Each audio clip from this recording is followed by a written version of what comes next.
Alright guys, what's going on? Welcome back to another episode of Do Not Take This Cat Home. Last time out we got 7 endings? Yeah. If you didn't see that, go check that out first, then come back here. Don't forget to like. Yeah, anyway. Today I'm going to do my best to try and get the rest of the endings, so hopefully it works out. Is this any different? You're walking. Right, of course. Yeah, I'm skipping that. Okay, so we ended last one being isekai'd by a truck. Now I want to know what happens if I go to the other movie theater. Shut up, stupid cat. Ignore. I know what you're capable of. Okay, I'm gonna try the other movie theater. Go to the new cinema, because I'm hip. You don't know why. But you don't really feel great about the idea of being alone right now. As you should. Deciding to wait for the movie you've been anticipating to be available on DVD or streaming, you join the long line outside the new cinema. By the time you've reached the ticket booth, you just want to get inside. So you pick a movie at random and take your ticket from the tired-looking teenager manning the booth.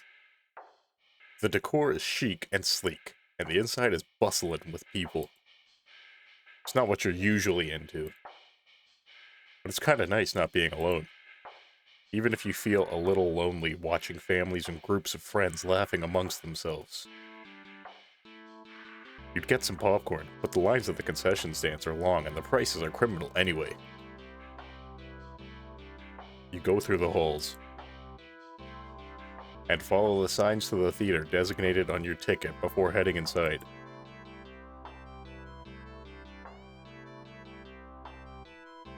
You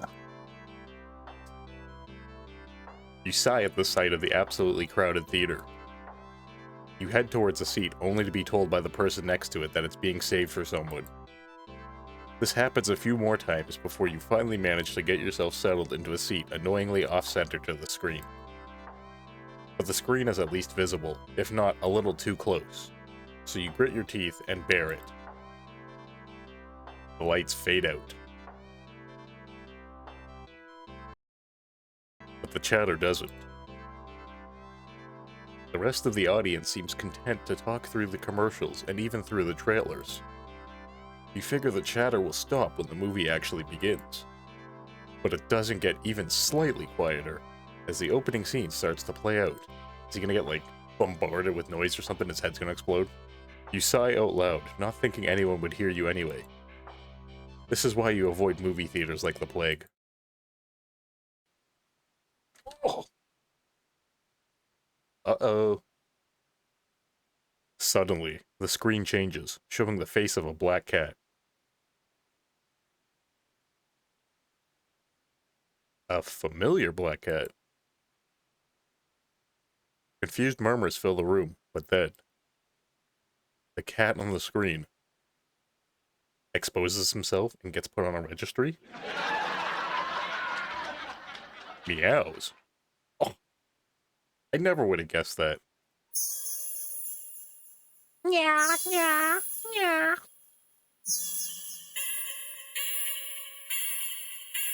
Oh, he's doing the same thing the guy in the other theater did. The sound is strange, and not at all like any cat should sound. I'll say.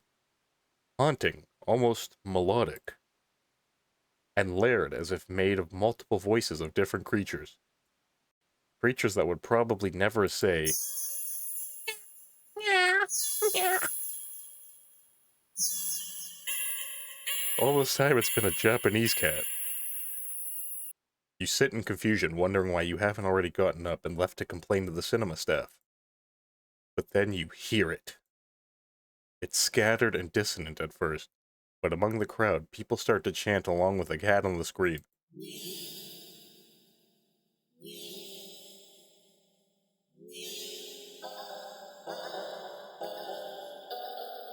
Oh, that's gross. Now it's louder. Yeah.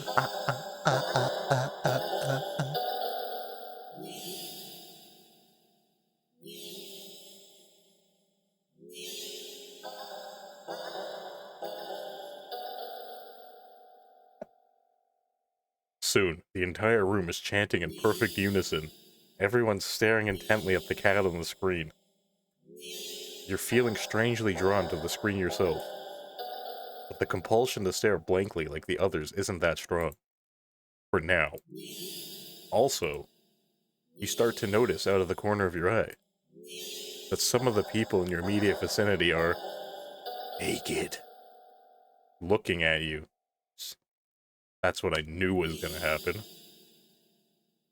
No. They're outright staring holes into you, even as they continue chanting. Ooh. They don't miss a beat as they slowly begin to frown at you in a blatant disapproval.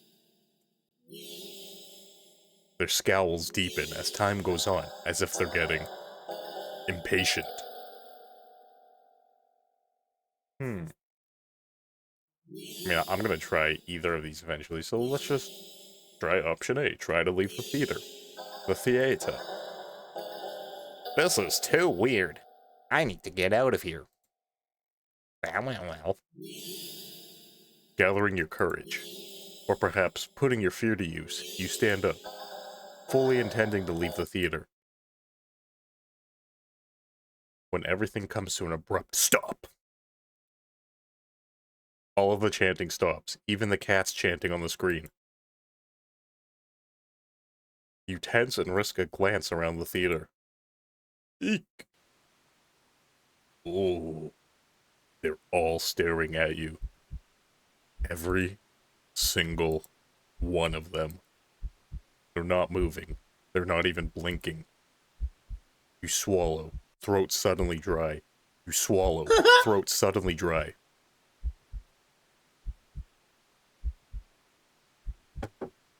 Even though a nervous sweat completely soaks through your clothes. You highly doubt that sitting back down will fix the situation. Your legs are shaking under the audience's unnaturally intense scrutiny. But you force yourself to step forward, and forward, and forward, until you finally reach the end of the aisle. You feel their collective gaze, even worse on the staircase. All their heads have turned uncomfortably to the left, to look directly at you. The screen illuminates their faces, making clear their blank scowls. They seem even more upset than they had been minutes ago, identical frown lines digging between their brows.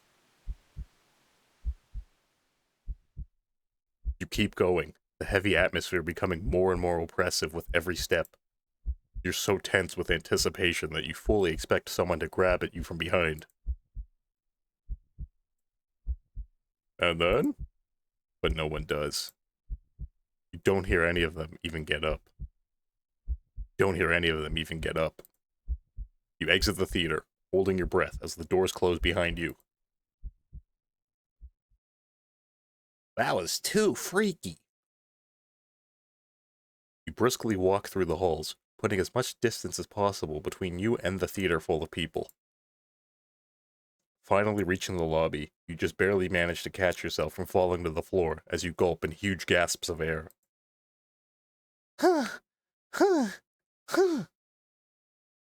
He said, rather bitchly. You expect to feel relief as your breathing calms, but you feel a lingering sense of dread that only spikes once you finally notice it, as well as its source.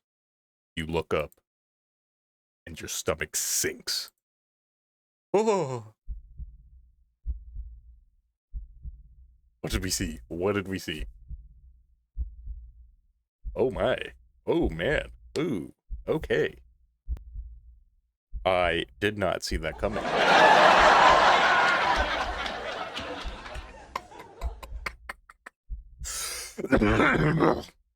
All the people in the lobby area of the movie theater. Everyone in line at the concession stand. All of them are staring at you. And they look even angrier than the people in the theater. You don't hesitate this time. You duck your head, avoiding eye contact, and leave the cinema. You ignore the glares of everyone in the ticket booths and the lines leading to them. Oh my god. You make your way home. Jeez. I risked this would stop. Whenever you dare to look up at someone on the way, you flinch at the blatant anger, fury, and disgust on their face. You think you start to hear the faint sound of a cat's meowing behind you, or maybe a kitten's? Doesn't matter. You just want to go home.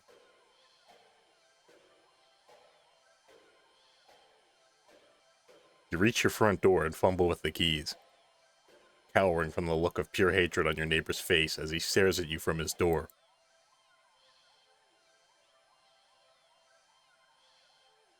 Finally, you get inside your apartment, lock all the locks on the door, slide down with your back against it till you're sitting on the floor.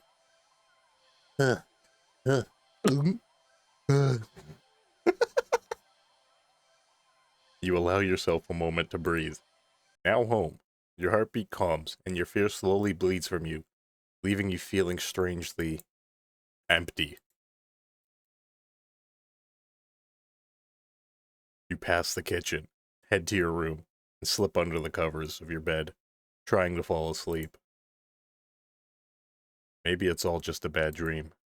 As you fall into a fitful sleep, sure to be full of nightmares of glaring eyes, you try to ignore the ever-increasing sounds of cats meowing and yowling in the distance outside your apartment. Ending 17. Black Sheep. Okay. Okay. This time I'm gonna try to blend in with the crowd. Thinking fast, you look to the screen and begin to chant in tandem with the crowd. Yeah, yeah, yeah, yeah,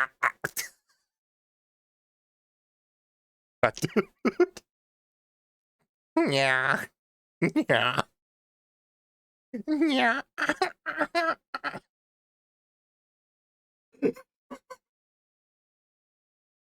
Why are you doing this to me?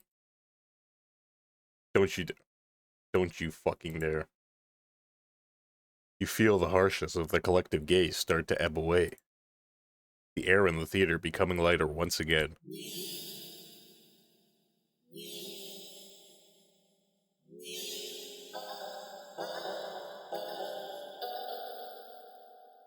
You release air shakily, just realizing that you've been holding your breath earlier.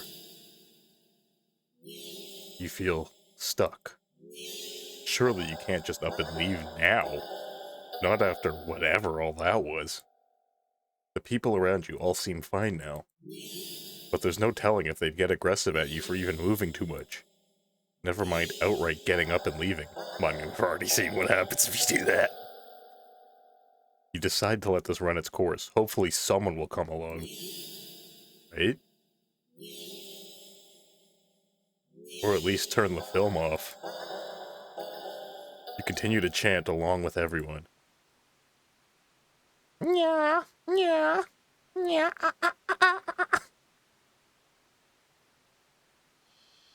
You start to feel lightheaded. You feel as if you could fall asleep, but your eyes don't feel heavy in the slightest. You try to look around and gauge the other's emotional state. But you can't seem to look away from the screen. Easy, just do this.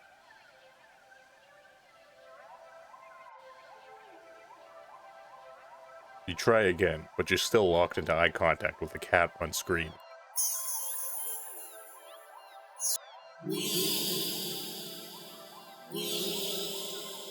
Yeah, yeah, yeah.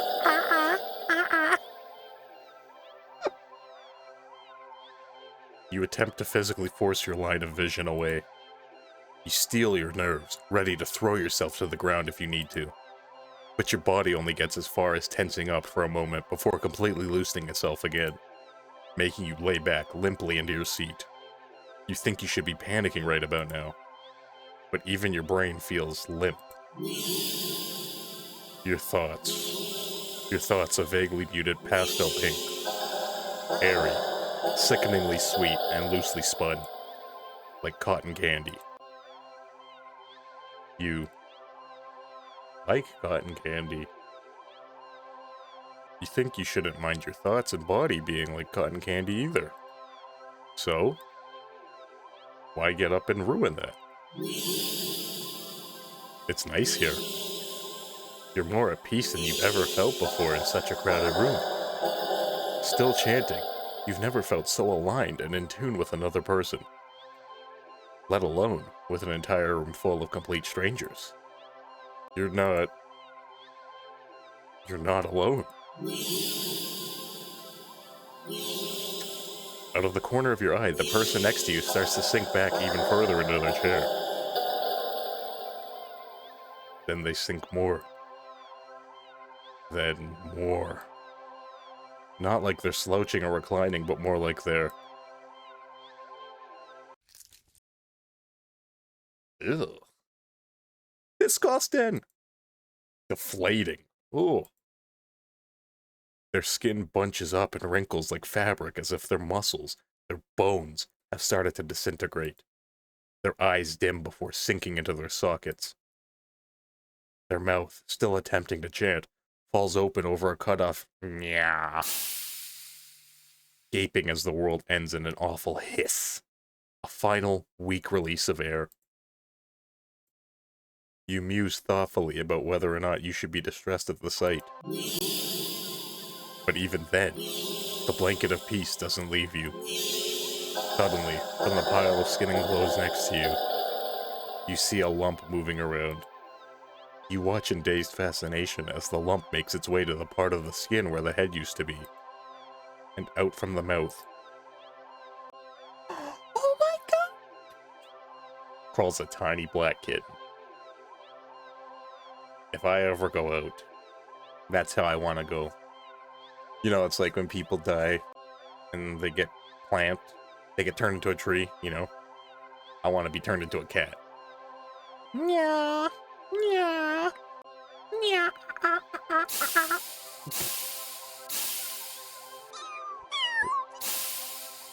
You can hear the familiar hissing sound all around you now as the unified chants start to fade. Only to be replaced with the faint mewing of kittens. Finally, your voice is the only one still chanting, still human. And alone. Again. You don't want that. You can't go back to that. Not again. Not again. Please. Just then, you go completely limp. Your body feels light, but it might as well weigh several tons. Because you realize quite suddenly that you can't move. Not an inch. You can't shift your eyes to look around. You can't even breathe. But somehow, the chant continues to creak weakly from your mouth. Nya, nya, nya. A few kittens come forward and perch themselves on the chairs around you, watching your sinking body, mewing as they wait for their youngest sibling to emerge. From you, dozens of glowing eyes peer down at you. And as your eyes start to cave into the sockets of your softening skull, you manage to make out the silhouette of a familiar cat perching on the seat right in front of you. Your vision finally fades. And as that same hiss of air expels itself from your mouth, the last thing you sense is something small and alive shifting eagerly under your skin. Ending 18. Happy birthday. Whoa. Could you imagine you just walk into the theater and there's like 100 kittens just running around? Okay. Let's go, kitty. Okay, do something with the cat. And... haven't done pet cat or he gets. Let's do pet cat. It's not every day you have access to a cute fluffy animal. What else is there to do but pet it to your heart's content? You sit on the floor in your living room and click your tongue to call the cat over.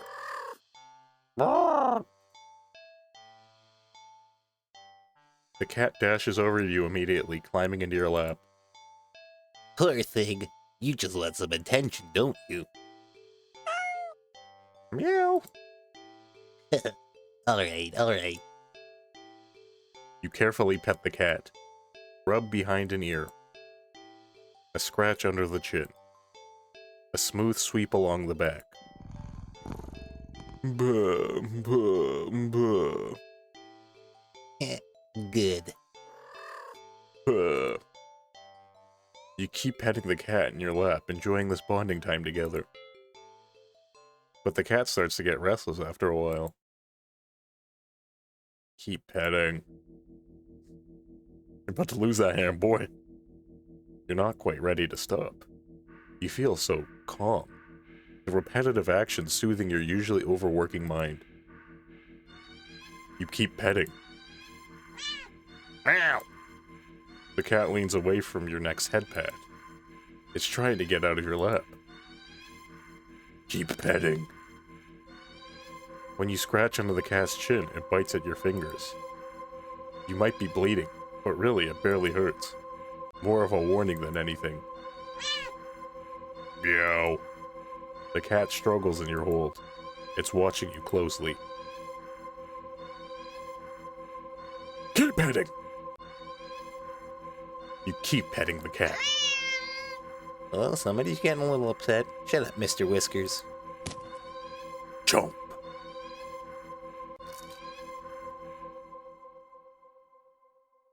The cat bites off your finger. It hurts. You are definitely bleeding now. But, for some reason, you just can't stop. You don't know what it is. Its fur is so much softer than you realized.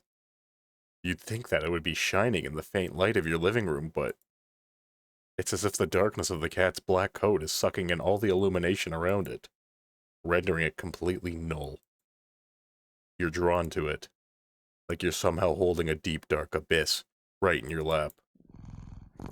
Brr, brr. It seems calmer now, munching on your severed finger. The stump between your thumb and middle finger is leaking. But you keep petting. You fret that your blood will ruin its fur, but the cat no longer seems to mind. Time passes. It's dark out now. Soft as the fur is, your palm has started to feel raw and damp under the constant friction from your petting. You think faintly that maybe you've had enough. You start to lift your hand from the cat, when in a flash,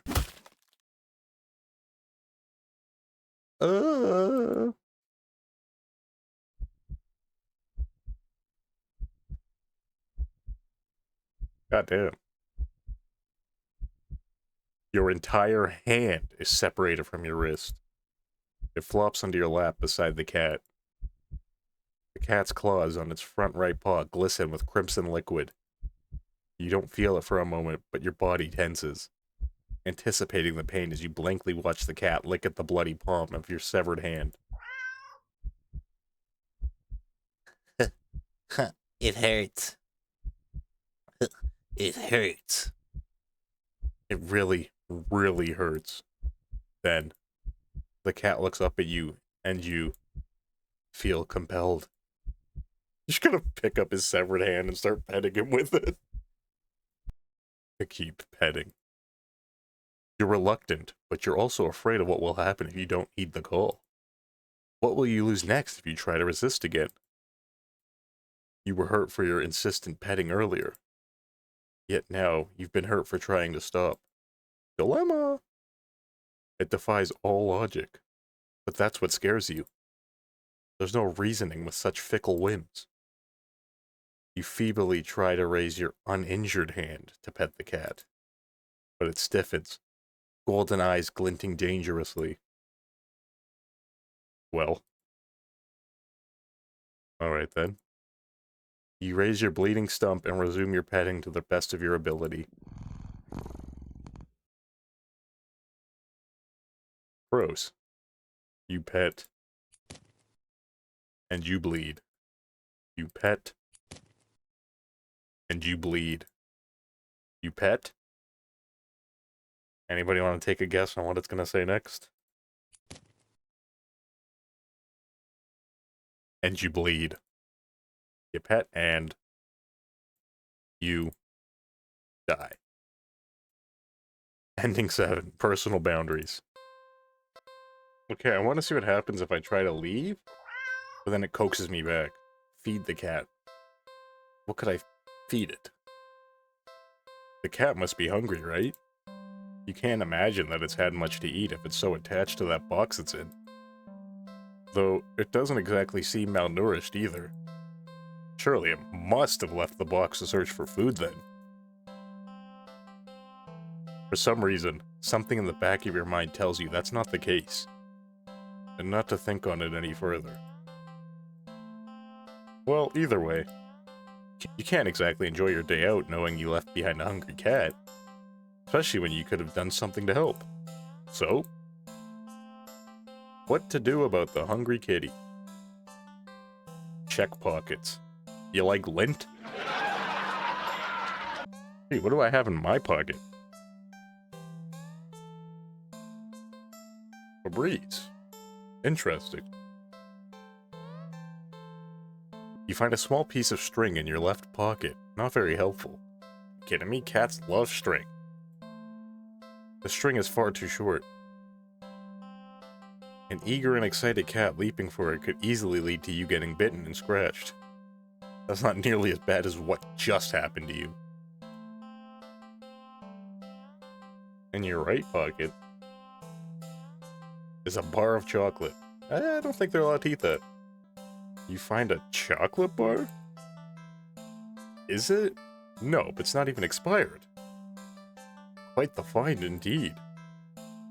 You're about to offer it to the cat, when suddenly you're hit with guilt as you remember something gut-curdling. Chocolate is toxic to cats. Oh my gosh, I'm so... You resist the urge to vomit at your near mistake. You feel so guilty you throw the chocolate bar away into a nearby trash bin. An almost cat killer doesn't deserve chocolate. You go back to the cat, barely able to stand its innocently oblivious expression. It doesn't even know that you almost... I'm so sorry. I don't even know what to say. You say that again. You're a horrible person. Yeah, you know what? Stay here. I'll be right back. You leave the alley and return with a whole fish you bought in a nearby grocery shop. It was a bit pricey, but it was the least you could do. Woohoo! The cat eagerly accepts your offering, munching happily at the fish after you'd placed it in the box. Woo! You want to smile at the sight, but you just feel so... awful. So sorry again. The cat seemingly pays you no mind as you slip back out of the alley. Not feeling like you deserve a peaceful day out, you decide to just head back home.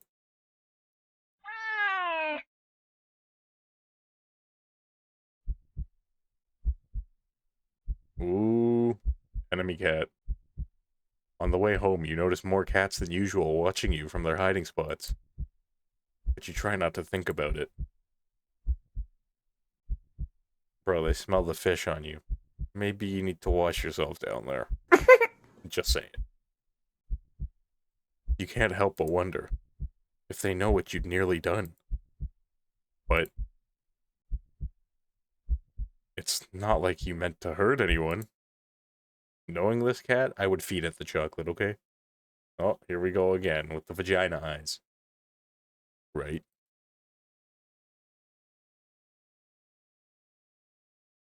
You finally reach your apartment building. You're about to unlock the door when...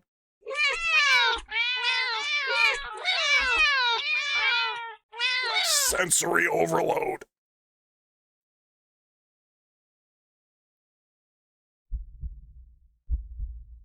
You look behind you, only to see dozens of cats standing there, looking at you. Did they see you feeding the cat in the alley and thought that you had more food for all of them? I'm sorry, I don't have any more food for you. None of them move an inch. You're starting to feel a little unnerved when finally a single cat pushes its way to the front and... I know what you did an hour ago. Oh, it's you. Oh, it's... Held carefully between its teeth is the chocolate bar you'd thrown away earlier. It places the chocolate bar down in front of it before looking back up at you.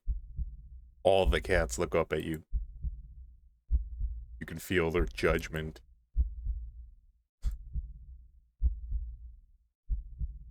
You feel your sins weighing down heavily on your back, but without the money to buy enough food for all of them, you don't know what to do. Fuck them cats. You decide to cut your losses and head inside. Your sins weigh down on you, but you're only human. What more can you do? Ah, jeez. You try to ignore the yowling of the neighborhood cats as you go about your chores. You consider preparing dinner. But how could you enjoy it knowing how hungry those poor cats outside are? The ones you've wronged. You decide to take a bath and go straight to bed without dinner. A fitting punishment for someone like you. You forego the fancy bath bubbles because you don't deserve them, and sink into the water with a sigh. Your mind races, but you can't really think of any immediate solution that doesn't require more money. You wish there was something, anything you could do to make things right. Suddenly, your legs start to feel really itchy. Okay, I thought that was going somewhere else. You try to lift one to see what's going on, but what rises out of the water isn't a pair of legs. Whoop!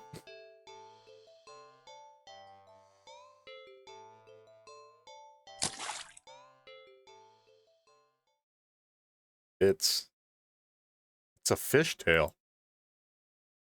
You feel dizzy at the sight. Maybe you're hallucinating from the stress. You try to climb out of the tub to cool your head, but instead of your hand rising up to brace itself, a wet fin stretches out to plop on the rim. It's too weak to hold your weight, and you're so startled by the sight.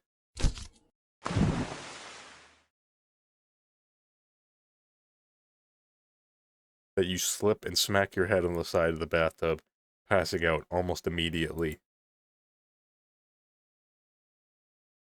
You're awake. You think anyway. You open your eyes and... you're... underwater? You must have slid beneath the surface of the bathwater. Water? You must have slipped beneath the surface of the bathwater. You gasp instinctively. Except, not really.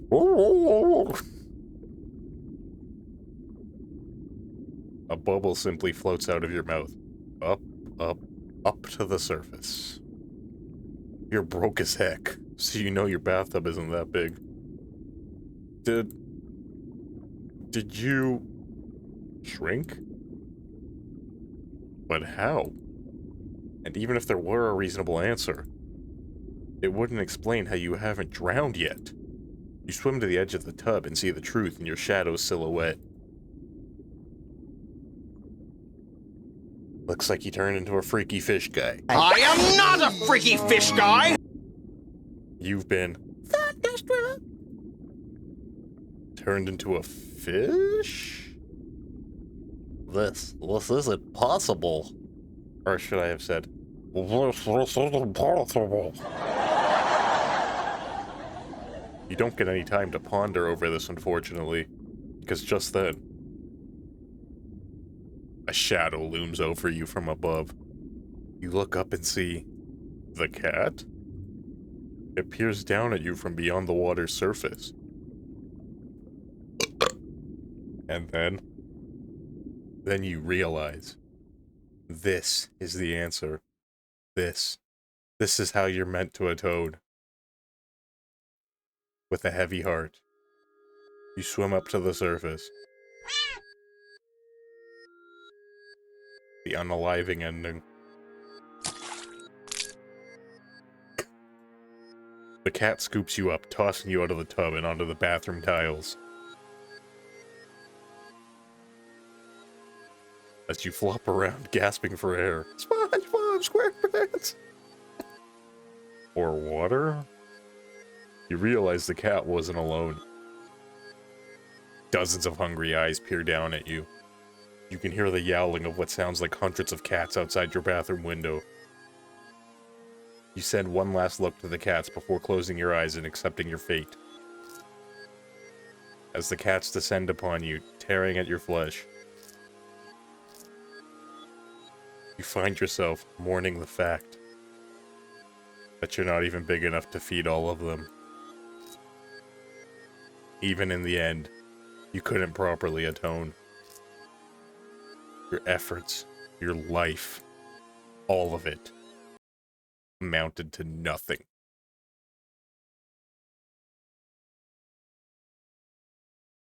Ending 25, Seafood Sacrifice.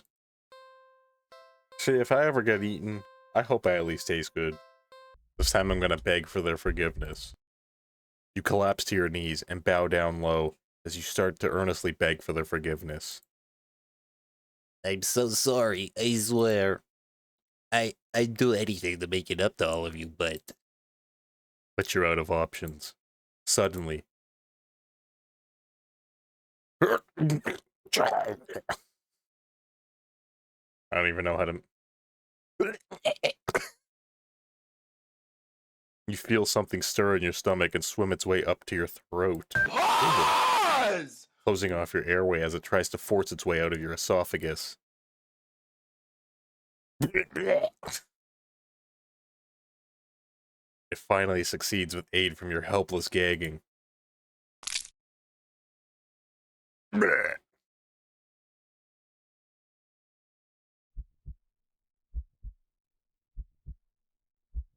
What the? Lying on the ground in front of you is a flopping fish. You just threw up a living fish?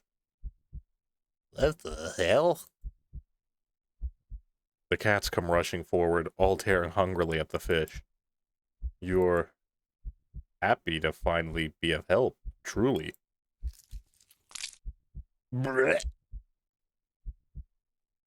You throw up another fish. And another.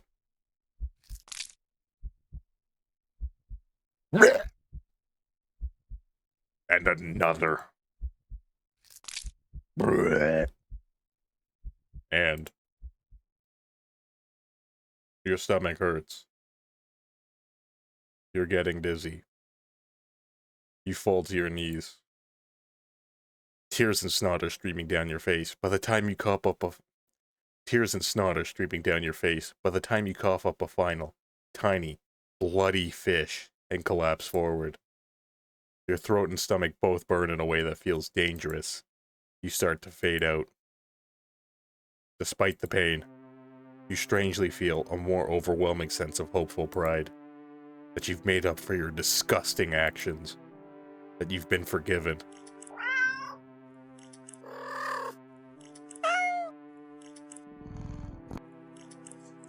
The sound of happy cats munching away at their fish fills your ears. Then,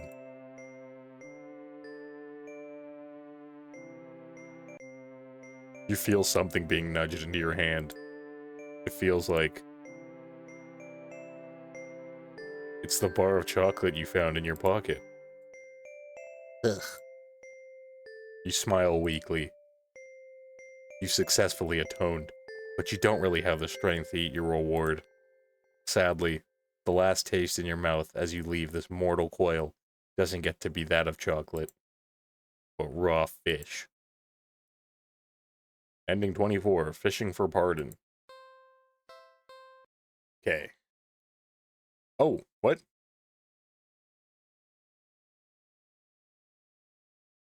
I don't get it.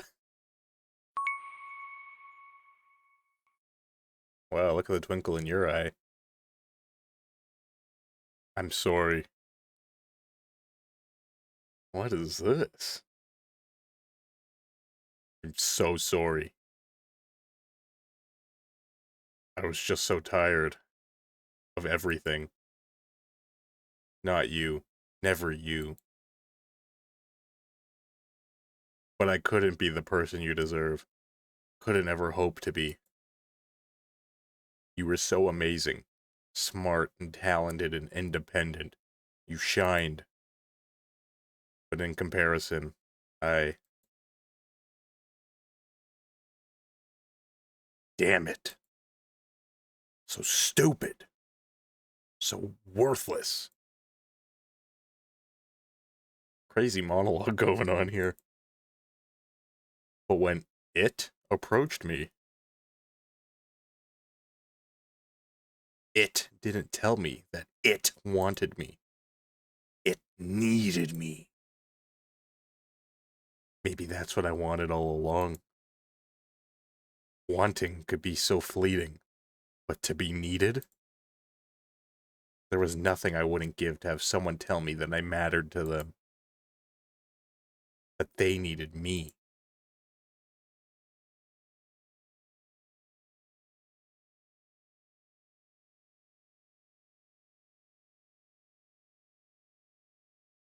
You're walking. Right, of course. It's the first time in a while. Okay, what happens if I just look around the area? You glance around the dark, dingy alley, and only see garbage bags, trash bins, empty cardboard boxes, and scattered litter here and there. If there was something for the cat to eat, surely it would have found it by now, right? But you don't want to just give up so easily. You keep looking. You look and only see garbage. You sniff and only smell garbage. You listen. It's a mouse. You just barely make out the sound of faint scurrying by a trash bin a few feet away. Quietly, oh so quietly, you creep over to the bin, and you lunge. You weren't very graceful in your attempt. You'd stumbled and knocked over a stack of nearby boxes full of more trash. But as you stand up, grasped in your hand, is a small mouse. The mouse squeaks and shrieks in distress, wriggling and struggling desperately in your grip. You're holding it too tightly and carefully for it to be able to bite or scratch you, though. It wears itself out eventually, and looks up at you with black eyes. It's completely at your mercy. Bear the mouse? We'll try that first, whatever. 40 endings. Shut up. Are you sure? Bear the mouse. You can hear the cat's stomach growling. It must be so hungry. It must be starving. Shut up. You know the cat is hungry. Why are you hesitating? You caught prey for the cat's sake, didn't you? Are you really going to value the life of a filthy rodent more than the cat's? I knew it was going to do some shit like that. Turns your world black. You didn't give me the mouse, Dave. You're mocking me, aren't you? Last chance.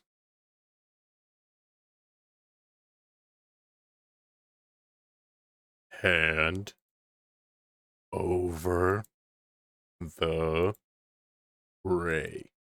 Now! Spare the mouse.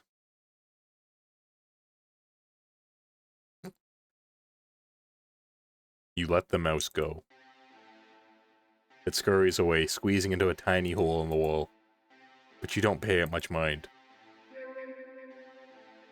You don't flinch as a giant clawed paw slowly falls in front of you, blocking your path to the alley's entrance. Not that you had any delusions about escaping. The cat is hungry after all. You close your eyes in acceptance as the paw gently pulls you back, and back, and chomp. Ending 26, a life spared. How many goddamn endings? Feed mouse to cat. Oh, I feel so bad now. But you don't understand, mouse. There was 40 freaking endings. The mouse looks scared, as if it can sense your intentions. Oh god. It weakly starts to struggle again. I'll just close my eyes. The mouse is reluctant. Feed mouse to cat. You feed the mouse to the cat. The cat tears it apart instantly.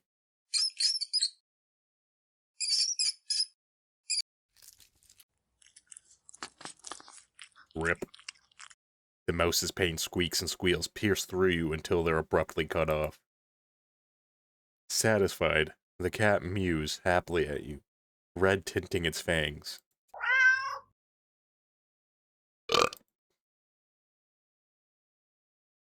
The cat curls up in its now blood-stained box and goes to sleep. You take the chance to leave. A well-fed cat will likely follow you home after all. And cute as the cat is, you really can't afford a pet right now. Still feeling a little guilty about the mouse, you decide to just go home.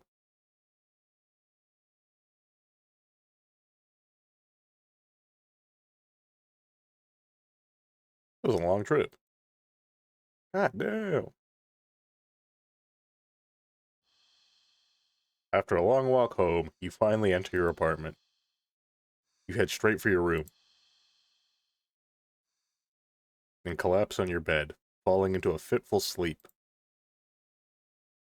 Later, you wake up. Uh-oh. Nikki's coming for you. Pause. The squeaking and scurrying noises all around you. So loud and constant, they sound like screams. In the darkness of your room. Is every animal in this universe just Satan itself? You see the shifting shadows of hundreds of mice surrounding your bed. You try to run. Ah! But you cry out as twin lances of pain race up your legs.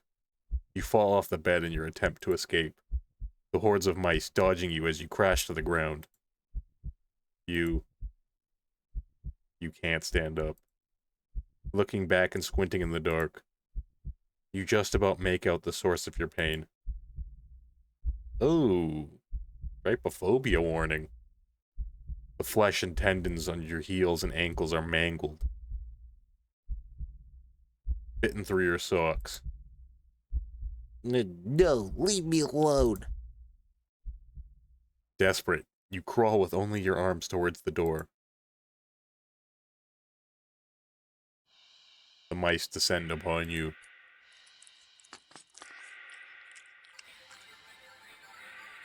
Biting into your skin.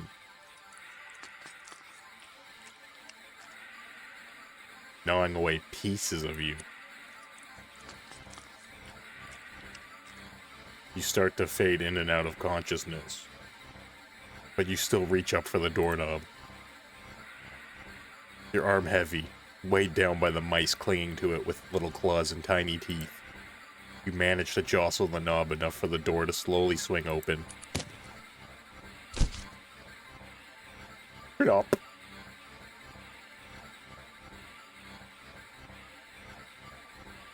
But your outstretched arm suddenly falls to the ground, lifeless. Damn. The mice manage to chew through the flesh and bone of your now dismembered limb. As a few mice creep forward to curiously inspect your arm, you stare blankly at it for a moment before sliding your gaze up. In the newly opened doorway sits a familiar-looking mouse? It stares at you, the darkness in its beady black eyes. You can't begin to measure their depths.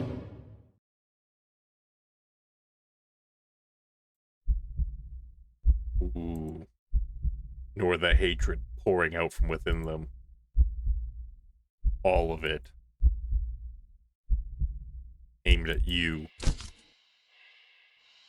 Ah! You collapse, head hitting the floor, as your other arm is eaten away as well. You're not sure how you're still conscious. The pain should be indescribable. And yet, you just feel a cold sense of loss. The mice have clustered along your back now, gnawing and ripping their way between your shoulder blades, into your back, into your chest.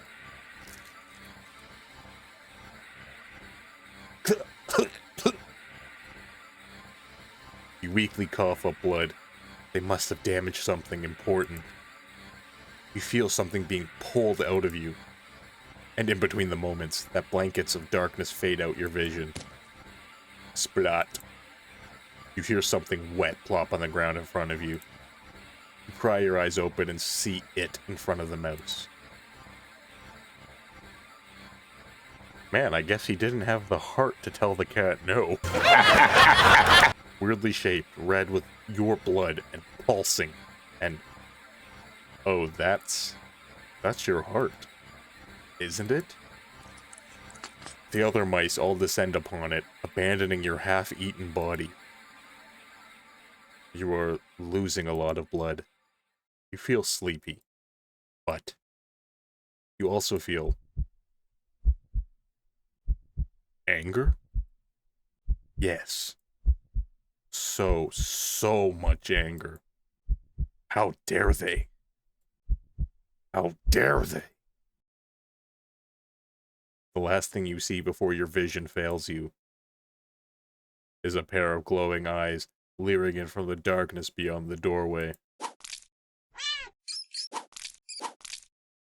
You can hear squeaks and shrieks of terror all around you. Low yowls, deep snarls, gnashing teeth, tearing flesh.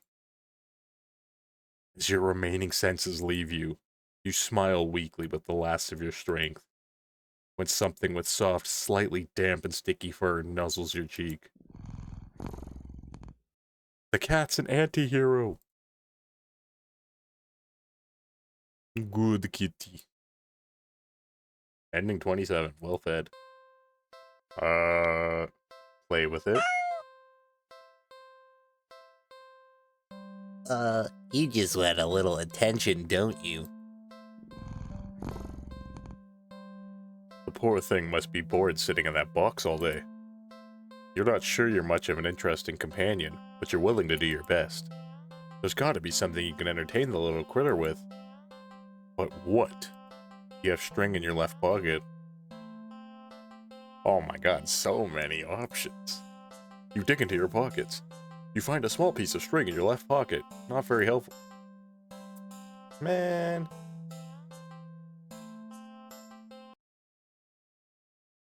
Aw, fuck. Okay. Oh. Not too helpful either, right? The only other thing you've got on you is your phone. It's a big-ass phone. That's a freaking iPad. It's not much of anything the cat can play with, but there is something you can do. So kawaii. Photo montage! Well, that was fun, right?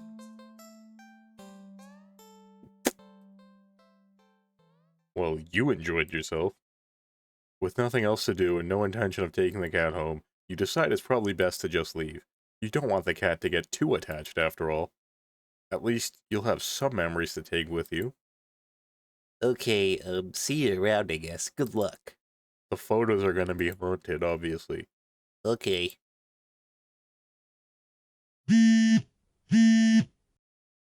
Bruh.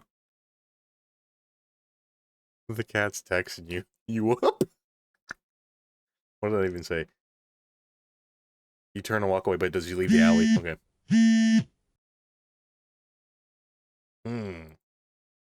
Your phone just got a message.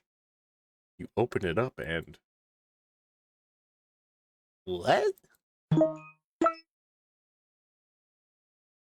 Ain't they cute? I can read the text message. You know, you didn't have to tell me the text is saying that. It's a picture of a familiar-looking cat. Ugh. The cat does look cute. And happier in the picture. But it's not a picture you recognize. What the heck? Did I? You didn't take this picture.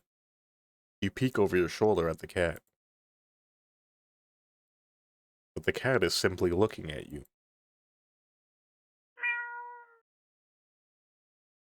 It mews sadly as if pleading you to come back.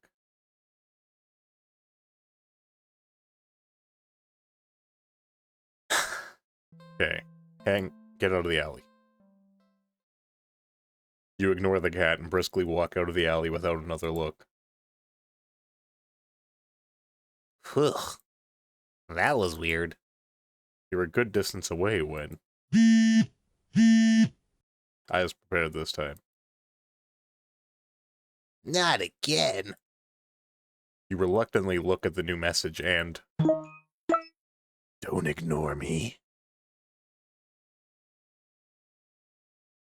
Creeped out, you decide to just go home. Lock the number. I know you're seeing these. Jealous ex. Come back. Come back.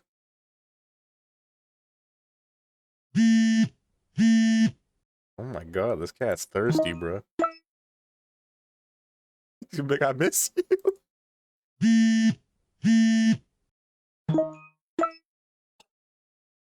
Hit him with the smilecat.jpg. Come back.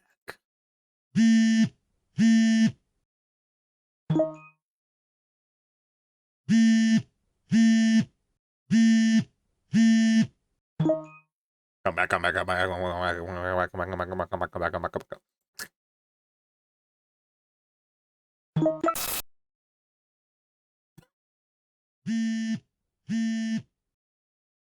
Oh, now it's buzzed in smaller font.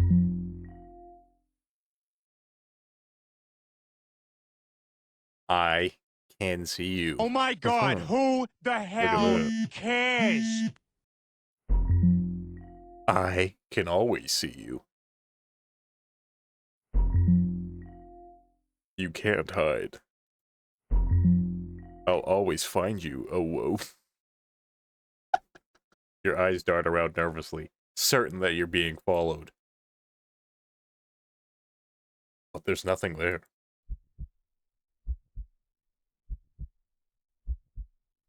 Meow. Yeah.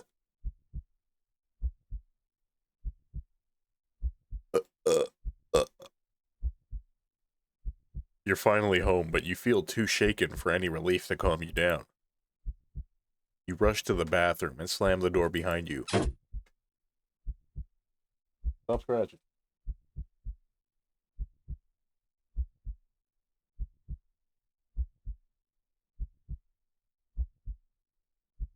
Everything's okay. This isn't real. It's just like a bad dream. Everything's okay. You fumble in the dark to turn on the sink and splash your face with some cold water, hoping it will calm your mind and stop the hallucinations. Because that's all they are, right? Hallucinations.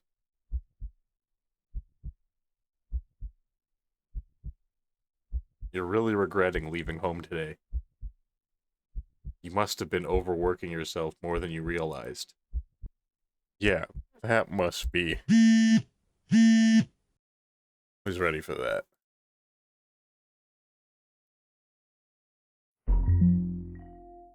You jump as your phone alerts you to yet another message received.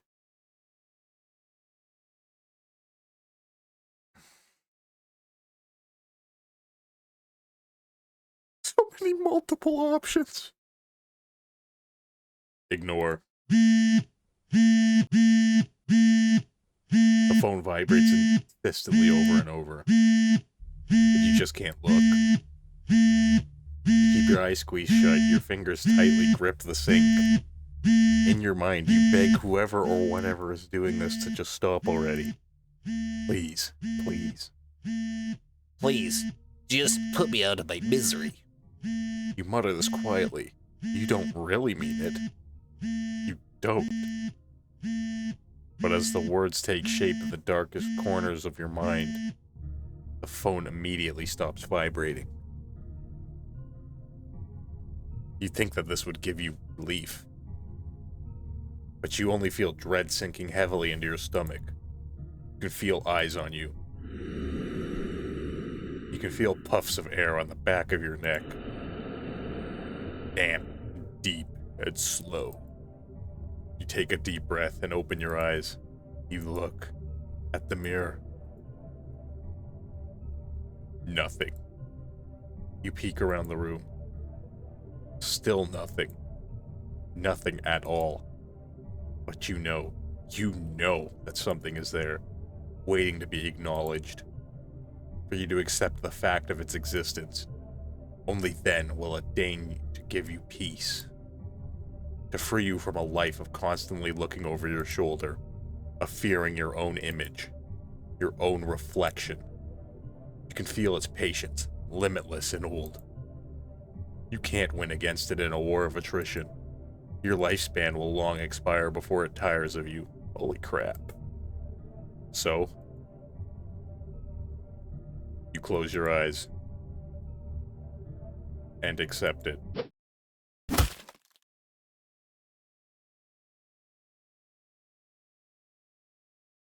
As your head is severed from your neck, you're filled with peace.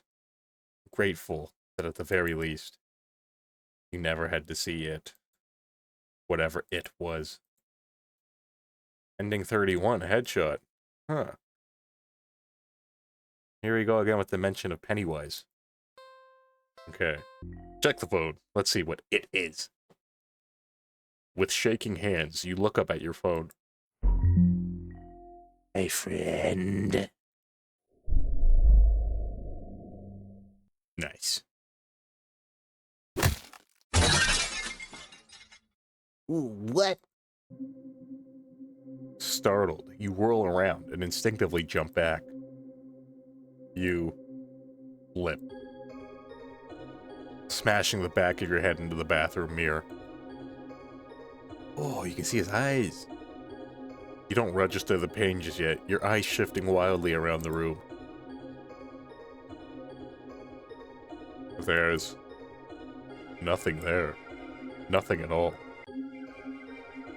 You feel dizzy. You dazedly feel the pain of your head and examine your hand.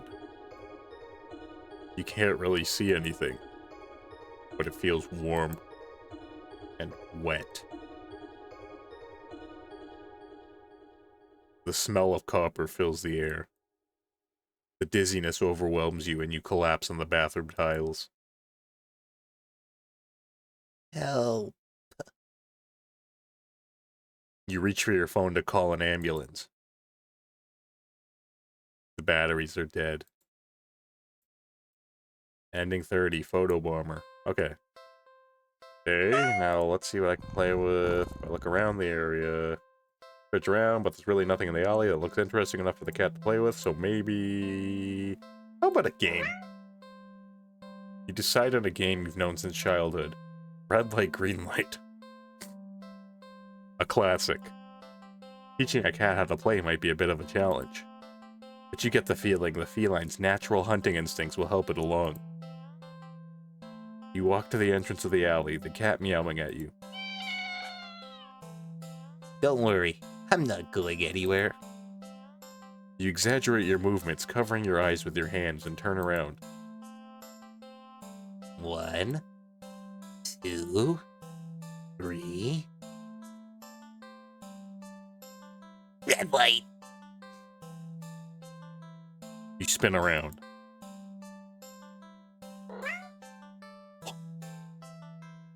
The cat hasn't left the box, tilting its head at you in curious confusion. Keep playing. You try again. This time you go a bit slower. 1, 2,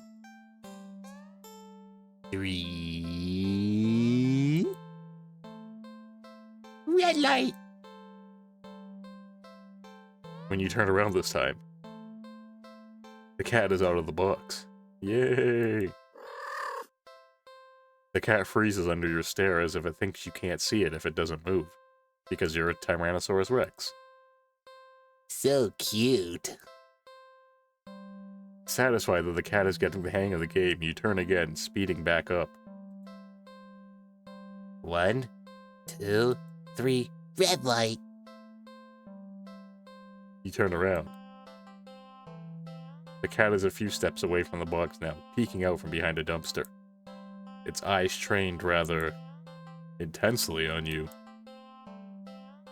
Well, at least it's having fun. You turn again, and feel a sudden chill run down your spine as the music fades out.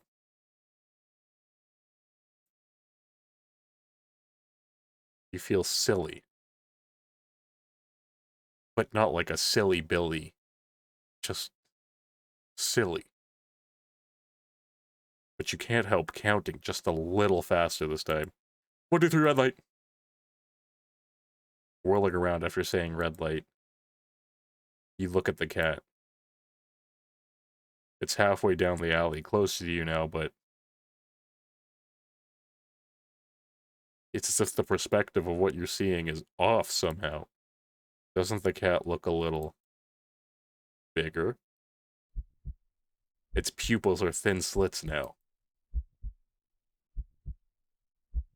Something's not right.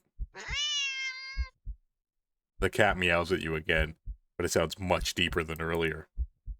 It's crouched down, as if poised to lunge forward. Your breath shudders a little as your heart starts to race. Your foot instinctively shifts back. Yo, thumbnail. Holy shit. You freeze immediately. The cat looks impatient. It wants to keep playing. But you gulp and turn around, swiftly counting and turning again as you gasp out. 1, 2, 3, red light.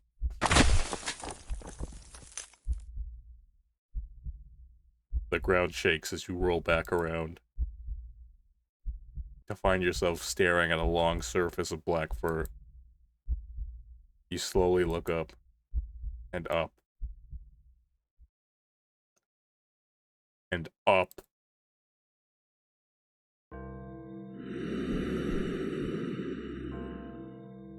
You see a giant shadowy figure leering down from its position, hunched over you, fangs dripping with saliva, claws crushing into the concrete walls of the alley. Its glowing eyes are unblinking as they look back at you. The cat, waiting for your next turn. But it's so close. If you turn around now, you don't want to play anymore. Back up. Keeping your eyes trained on the giant looming over you, you take a step back. No. It's cheating. Run. Run, restore backup. Executable. Begin restoration. What?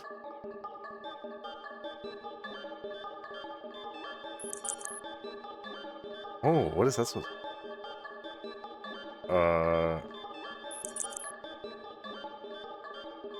Back? Oh, okay.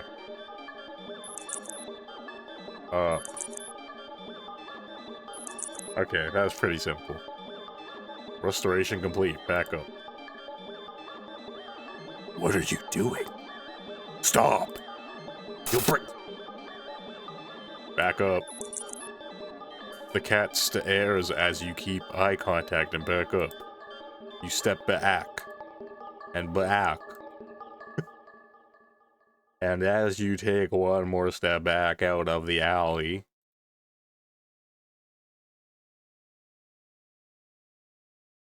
go home. Error. Error. Error. Error.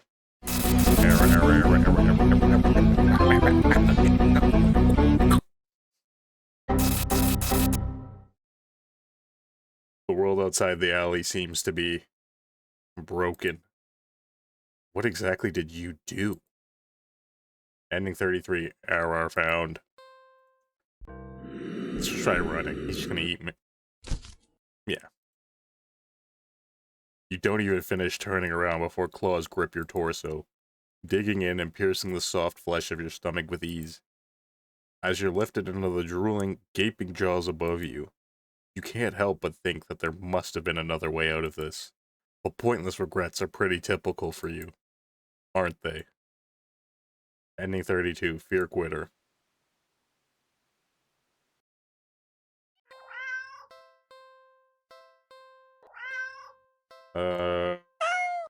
Let's try buying a toy. After being out in this alley all alone for who knows how long, you personally think your furry friend deserves something special. What, am I not good enough for it? I'll be right back, okay? Meow. You quickly leave the alley and rush to the nearby pet store. You browse through all the different toys for cats. There are so many to choose from. Plush and bright colored and scented with catnip. But you realize that most of the toys aren't meant for a cat to play with alone. You can't stay in the alley playing forever. You can't exactly afford to get another cat as a playmate. Another? That's it! You know exactly what to get now. After a quick and successful search of the store, you make your purchase and rush back to the alley, eager to show off your find. I'm back! The alley feels even gloomier after spending time in direct sunlight. It makes you feel that much prouder of your gift. You skip over to the cat and dig in the store's plastic bag. I've got something for you. The cat leans up, curious of the bag's contents. You pull out your gift to the cat. Ta-da! It's a small cat plushie.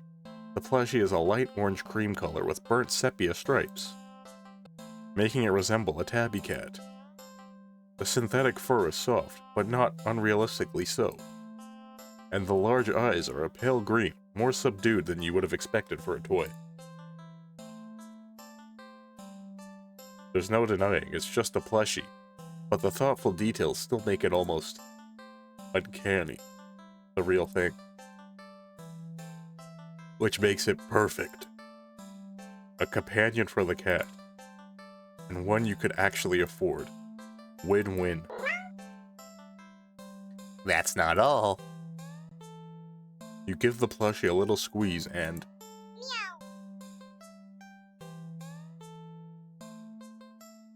The cat looks unimpressed. Well, you think it's cute. Guess your purchase wasn't so successful after all. Out of options and lower on cash, you awkwardly place the plushie in the box next to the cat. You get up and turn to leave. You're a few steps away when you hear an electronic meow behind you. Meow! Oh? You turn to see the plushie on the ground next to the box. The cat is watching you closely, staring. Leave. Ungrateful little monster. You huff in annoyance. You're welcome. Shaking your head, you turn to leave once again. Ah! When a sharp pain lances up your arm. Yeah!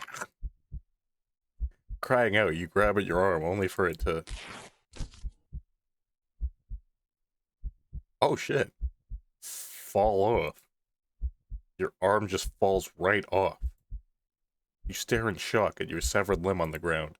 Gathering your courage, you turn to look at where your arm had once connected to the rest of you, only to see...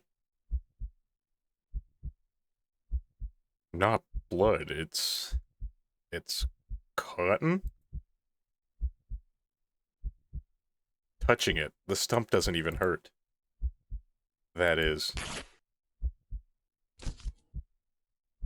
until the same thing happens to your other arm.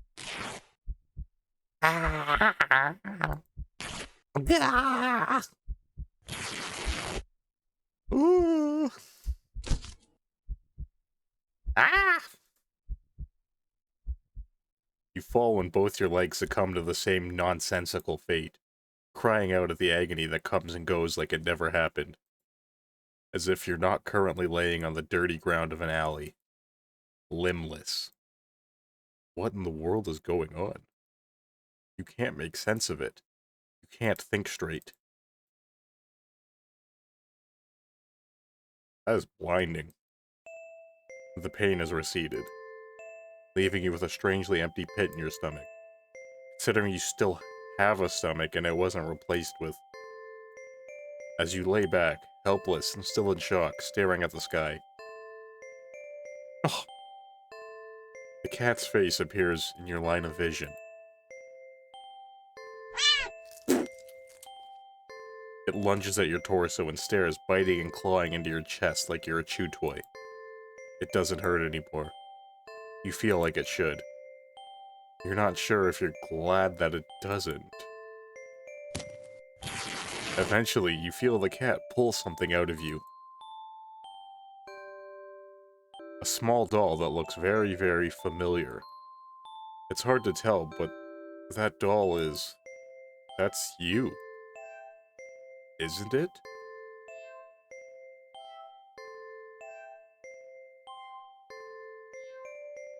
The cat hops off of you and heads back to the box with its prize.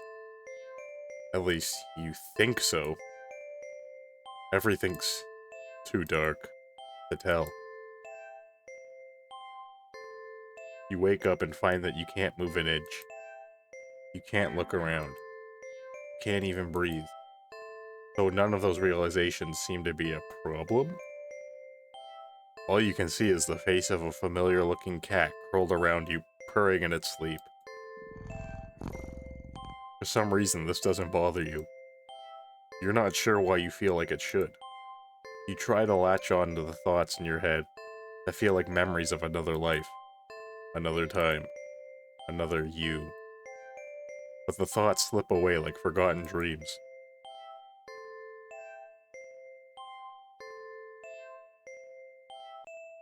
Oh well. That's fine, isn't it? You're just a doll, after all. And a doll's role isn't to have silly thoughts or to remember unimportant things, but to be a companion. And judging from the cat's contented purring, you seem to be performing your role perfectly. You are filled with an overwhelmingly strong sense of pride at this fact. And so you too feel content. Ending 35, cotton-headed. Was that like a good ending? Or I guess as good as you can get? Okay, this time I'm gonna pick up the plushie. You sigh and go over to pick up the stuffed toy.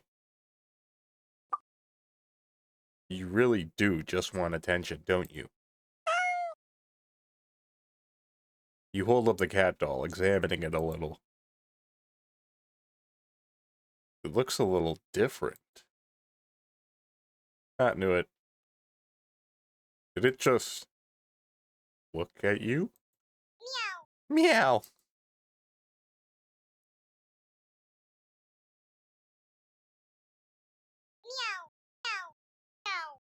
Oh.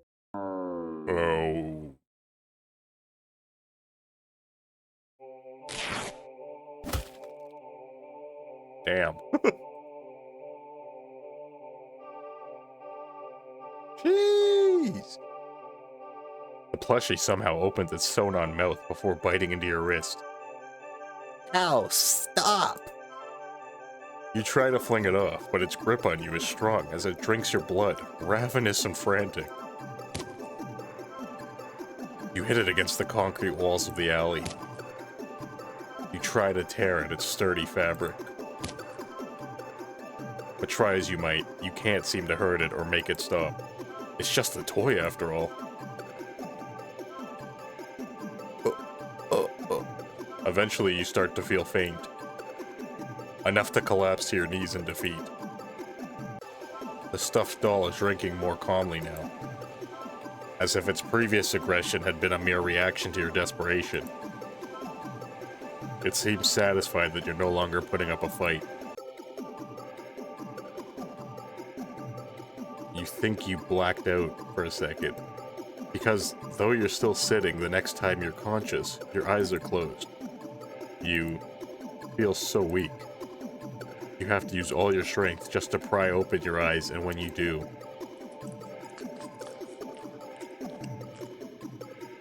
you see a kitten? Its fur, a familiar orange cream with burnt sepia stripes.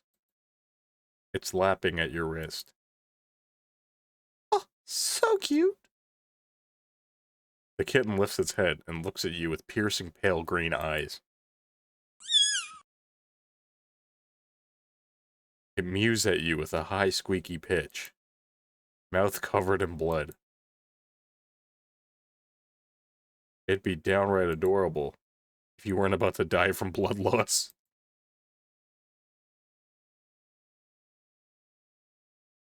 The cat strolls into your line of vision, picks the kitten up. It gives you an indecipherable look before turning away. The cat carries the kitten back to the box and starts to carefully and dutifully clean it. You sway and find you can't right yourself before falling to the ground. It would seem that in the end, it doesn't even matter. You'd gotten the cat a playmate after all. Ending 34, Living Doll.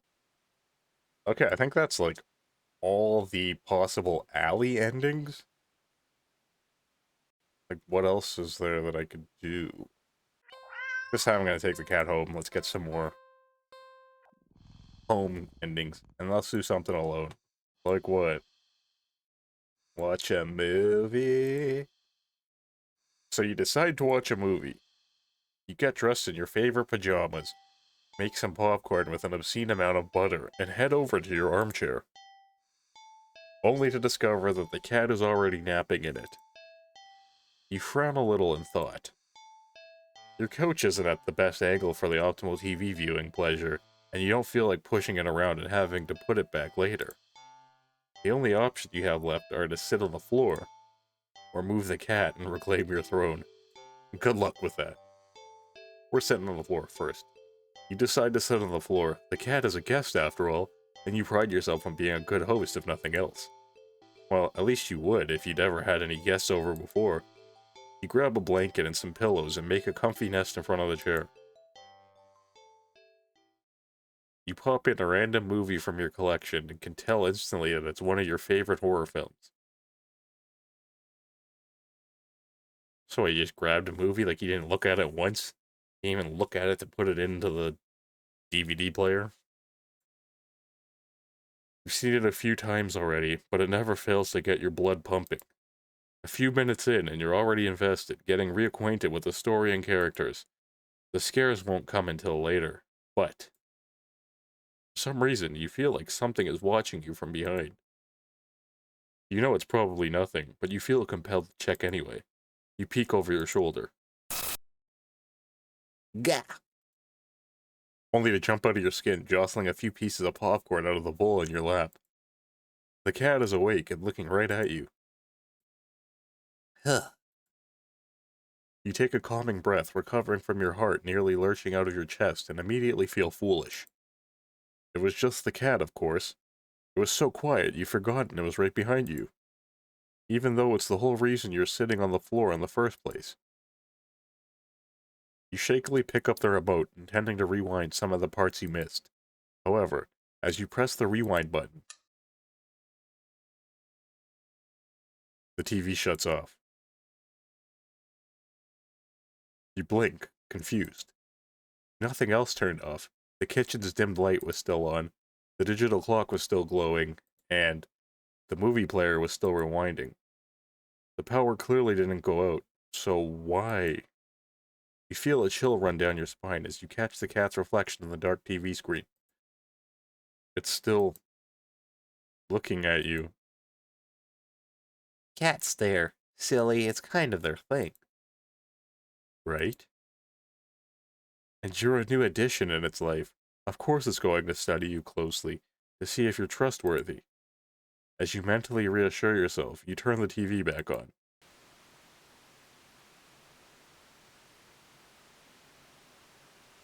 What? The TV's on, but the movie isn't what's playing on screen. It's... Ooh.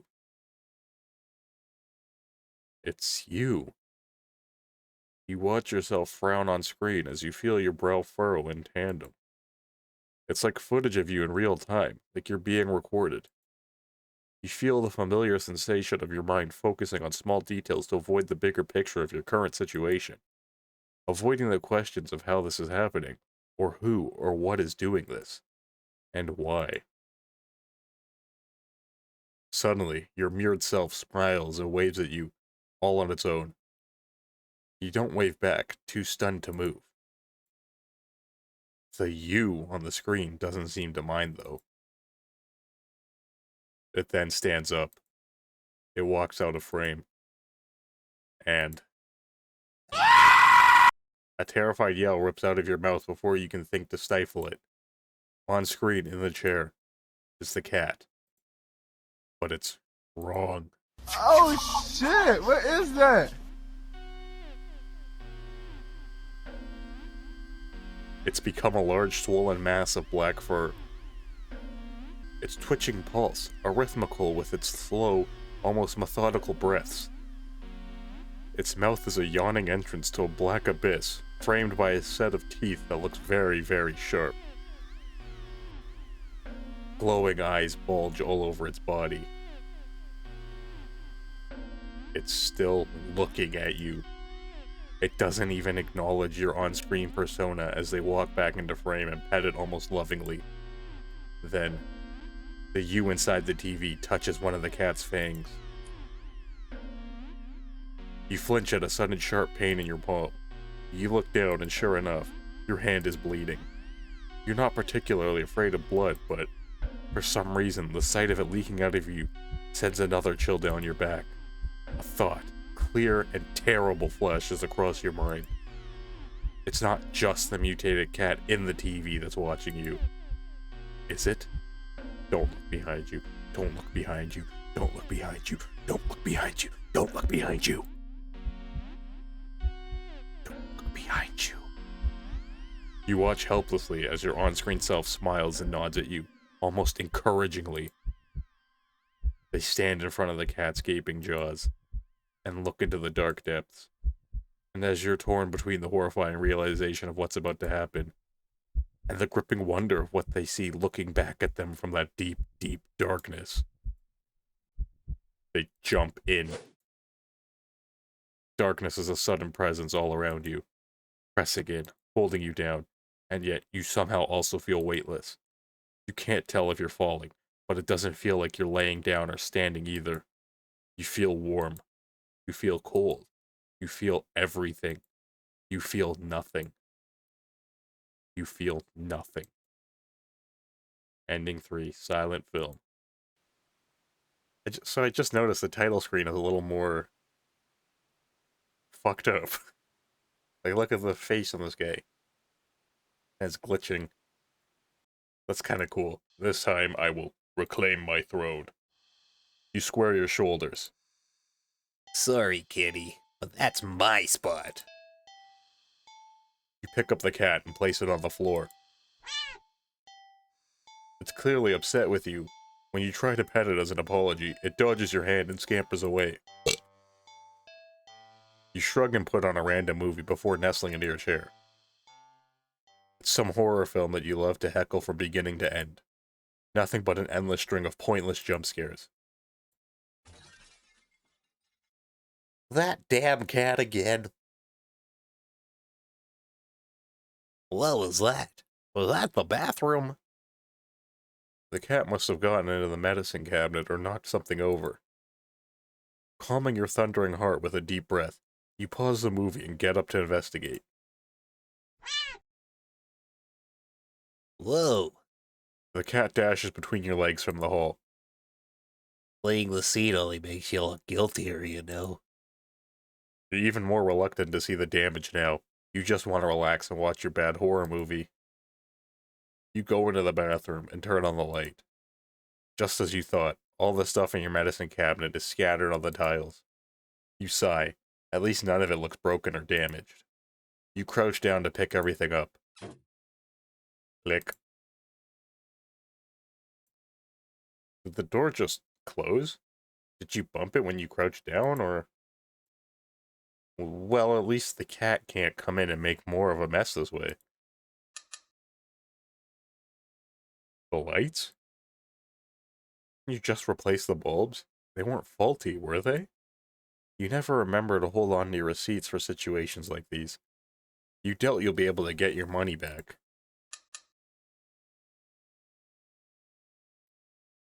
You stand up.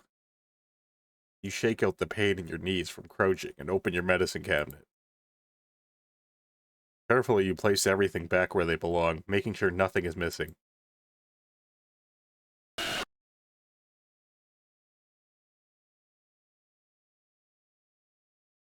Thought you could get me, eh? Thought you could freaking get me? You jump back, slamming against the wall, covering your mouth. You look back up at the mirror on the medicine cabinet door to see... nothing. Nothing? What? What the hell?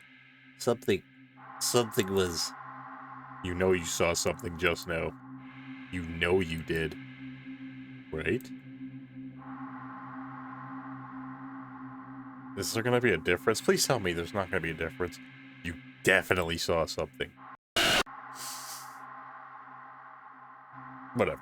Ah! You rush out of the bathroom and slam the door behind you without looking. You enter the hall and...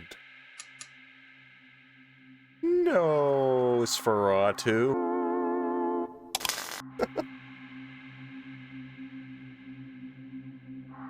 Ooh. No, no, no. No, no, no, no.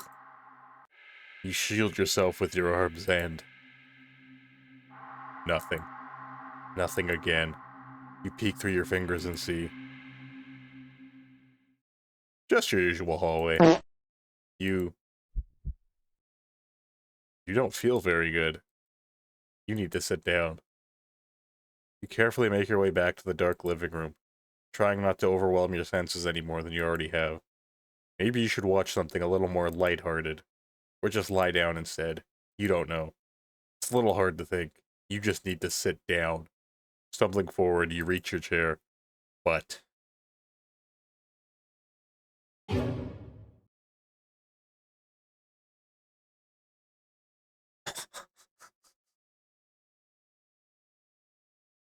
it's nothing. Nothing at all. Just the cat sitting back in your chair again, looking up at you curiously.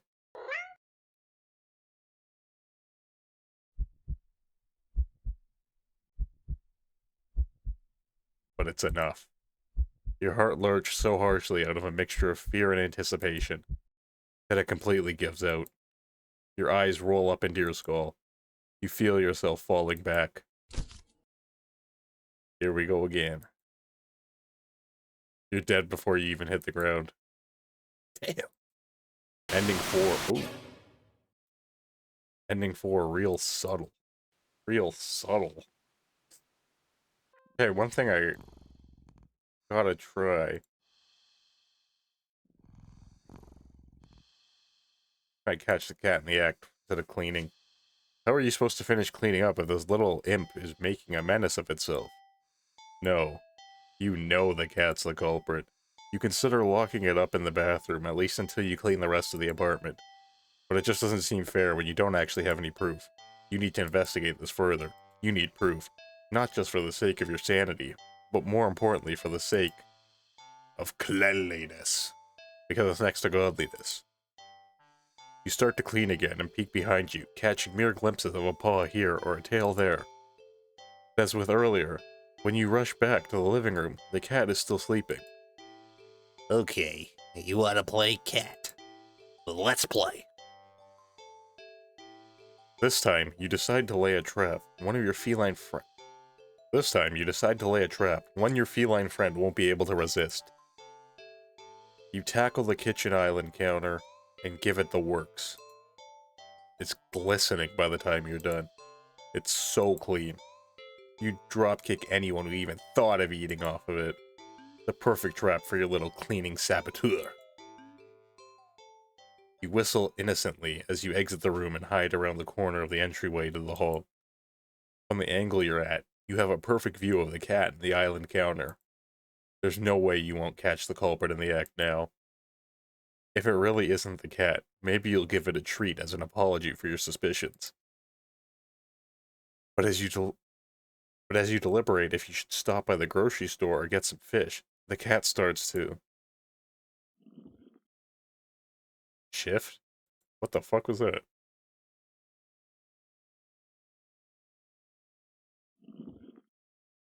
Shift? It's back that was rising and falling evenly moments ago. Ugh. Is now rippling in small tremors like an agitated wave on a black sea. Ugh. It's shuddering. It's bubbling. Ugh. It's bulging.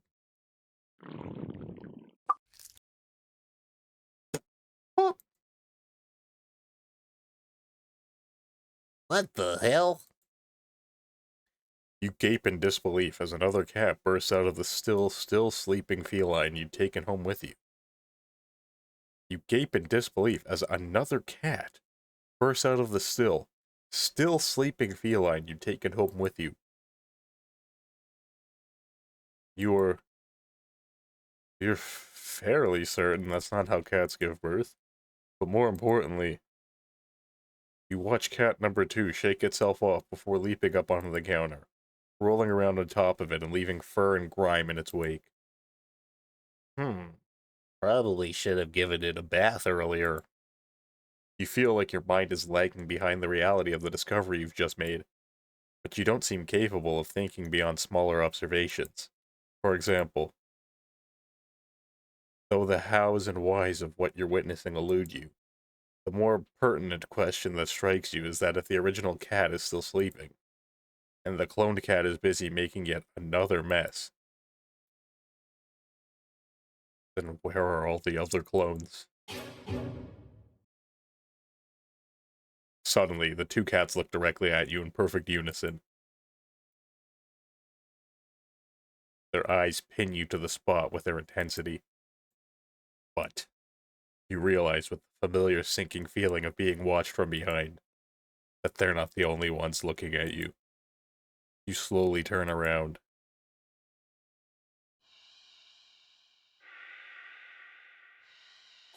Holy crap. Packed in the hall behind you from the floor to the ceiling is a living, breathing, writhing wall of cats. Of clones. All piled on top of each other. The glowing golden eyes of every cat and the undulating wall of pure black fur. Every single eye is trained on you. Out of fear and a sheer desperate need to distance yourself from this blight on reality and order, You take a single step back.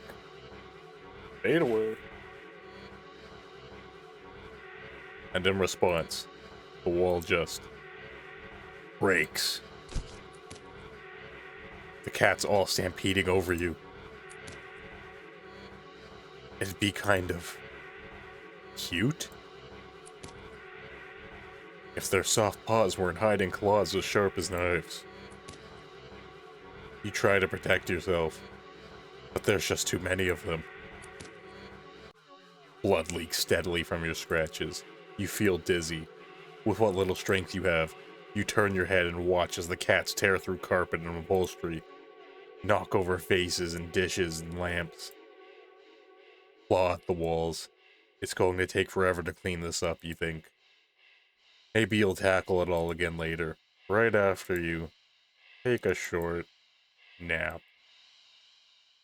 With an annoyed sigh, you breathe your last breath, ending to double trouble. How many am I at? 23 or 40. Okay, okay. Holy shit.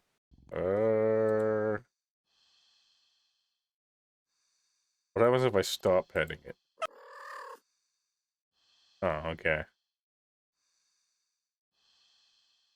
Is there another game you can play with a cat?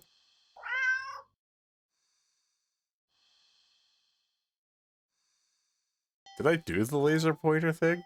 Or did I just do the stupid gag where I pointed mine at the camera? Look for some yarn. If every movie and cartoon involving cats that you've watched since childhood is to be believed, then you can deduce with almost absolute certainty that cats freaking love yarn. Probably.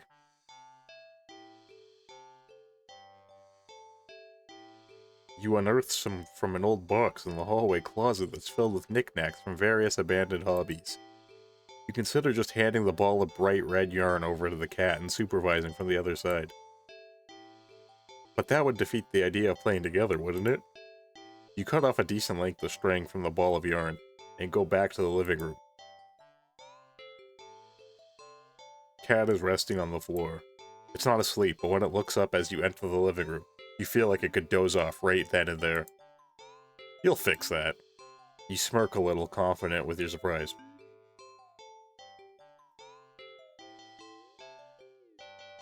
And let the piece of yarn dangle just above the floor, pinched between your thumb and index finger.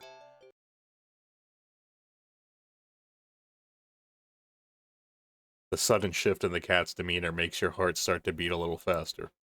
Its posture has barely changed at all. Just a subtle shift of the head and ears. A slight tension in the shoulders. A sharpness in the gaze as it locks onto the yarn, dangling an inch above the floor. The cat could still pass as being almost relaxed, calm. And yet, the air is thick with its eagerness to lunge forward, waiting for the right moment to strike. You feel like you've just witnessed the awakening of the perfect predator. You're almost afraid of what will happen once you make the first move. But it will be you who makes the first move. You take a deep breath. Relax your shoulders. And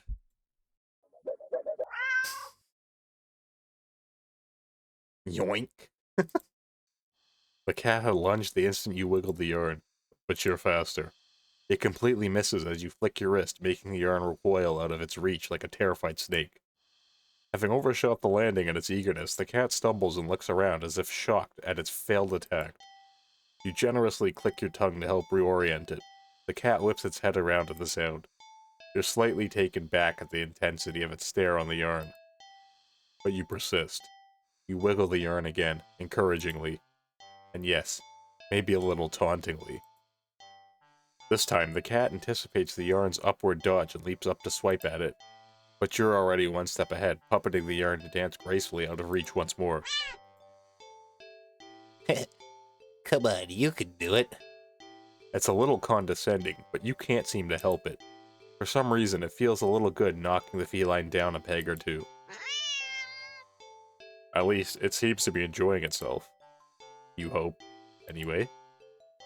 You keep going. The cat's movements have gotten more aggressive. It must be getting frustrated. You could swear it nearly took a shot at your eye the last time it had jumped so high and erratically. You've been keeping the yarn in constant motion, afraid to slow down. Your wrist is starting to get tired. The cat doesn't seem to be losing any energy, though. It's like, it's getting faster and faster. Flick. Flick. Flick. Your wrist finally cramps sharply, making you lose control of the yarn's motion as the tip of it brushes slightly against your stomach. Slash. Gah! Pain rips low across your torso. Into your torso. Blood pours out of your mouth. In a daze, you look down and see red blooming slowly along the bottom of your shirt, around the tears in the fabric. Plop.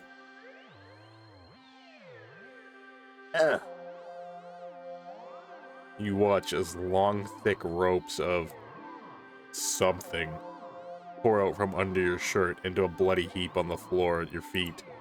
A single red-streaked rope still hangs from you, connecting you to all that mess. Are those your... You crumble to the ground and topple over onto your side. Your vision has gone blurry. What?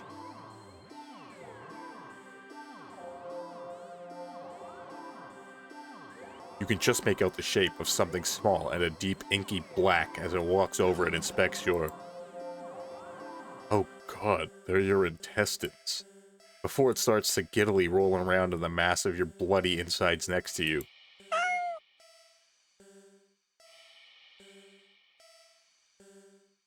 Darkness falls over you. The cat sounds happy. Nonsensically, you wonder where the yarn has gone, but there's really no need to worry about it. The cat seems content with the next best thing. Ending 11, at the end of your rope. End of your up. Oh, here we go again. Oh, we got a twinkle over here now. There's this one last time.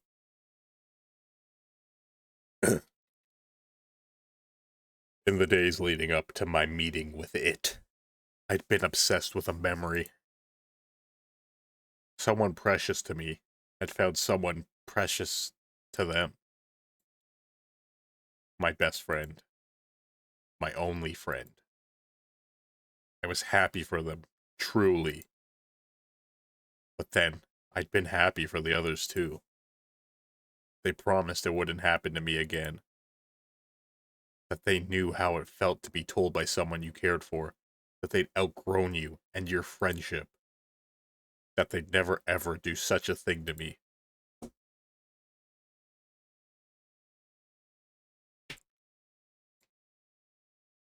There's not a moment that passes now that I wish I'd risked the pain of the rejection. And just believed them. But I didn't. I pulled away before they could, trying to protect my fragile heart. But it only hurt all the more.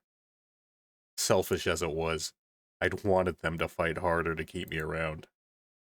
When it appeared before me, it promised to be just that. A friend that would never, ever let me go. A friend that would never, ever leave me. And all I had to do was promise the same thing in return.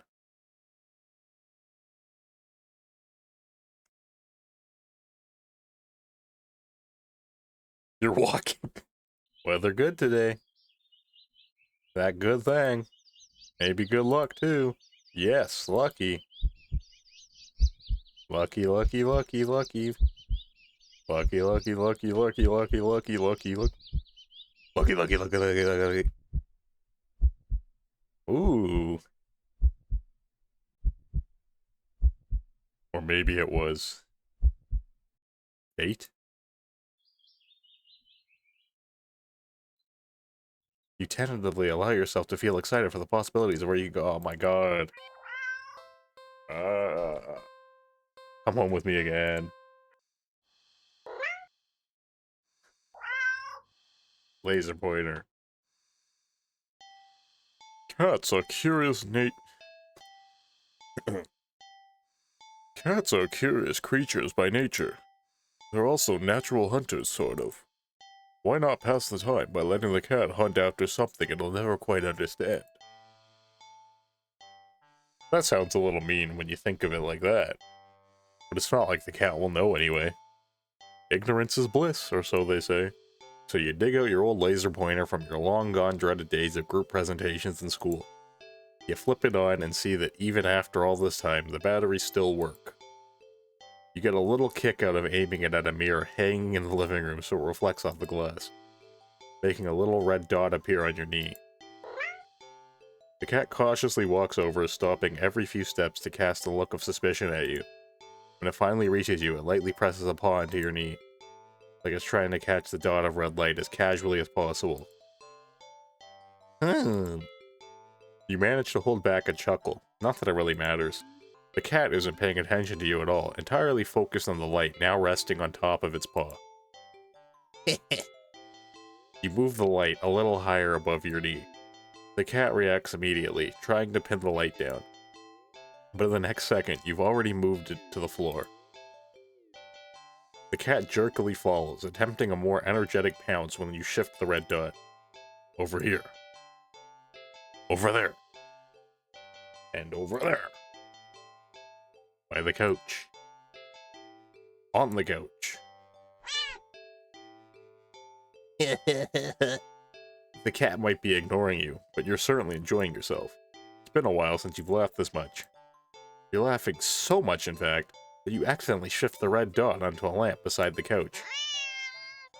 In its haste to get the light, the cat leaps onto the lamp, sending them both to the ground. Stupid cat. Oh my gosh. Oh! The cat is sitting in the middle of the former lamp's broken shards. Back hunched, its head whipping around back and forth as if in a panic. You quickly turn off the laser pointer and rush over. I'm so sorry. Are you okay? Are you hurt? You reach down to pick up the cat, check it for any injuries, when... Slash. The cat swipes at you, claws extended. It backs up and twitches away, making frantic half-turns in various directions as if looking for something. Or waiting for something to appear. Ow, jeez, that really hurt, you know. You hold the hand with the scratch close to your chest. It's bleeding, but it's not too big. You're more annoyed than anything, but... Immediately, your annoyance starts to bleed into concern. You watch in shock as the cat starts to run around, tearing at the carpet, the sofa, your armchair. You want to stop it, but you're afraid of getting in the middle of its rampage. You consider calling a vet for advice on how to calm it down, but for some reason, you feel like that wouldn't be a good idea. What happened to you? Is it... An idea comes to you, or rather a realization. You grasp a laser pointer, aiming it safely away towards the floor in the middle of the living room. Thinking, hoping, that the cat would calm down if it found what it was looking for. You turn on the laser pointer. The cat's reaction is immediate.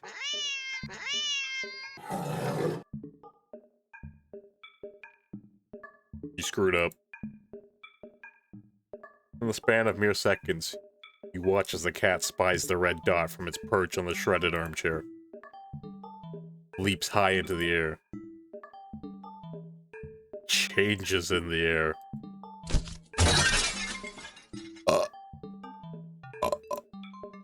And slams down upon the dot on the floor with a weight and force that shakes the whole apartment, maybe even the whole building. You wonder dazedly how none of the other tenants have rushed over to complain about the noise. Yet as you stare at the sight in front of you, the cat has somehow grown in size. Eyes bulging and glowing, tail thrashing, teeth enlarged, bared and covered alarmingly in a bubbling froth. Its giant claws rip and shred through the carpet, through the floor tiles, and even below them, ravenously trying to get at that red dot. Your hands are shaking, You don't know what to do. You feel trapped. You have to get away. You just shine it at the window, and it'll jump through the window and die. It won't die. Get it away from you. You slowly back up towards the door. The light moves with you. Instinctively, you flick the light away. This way and that. The cat stampeding after it.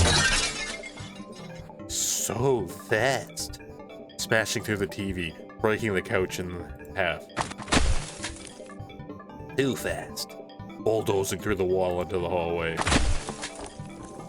A chance. You turn, intending to bolt out of the door and never come back.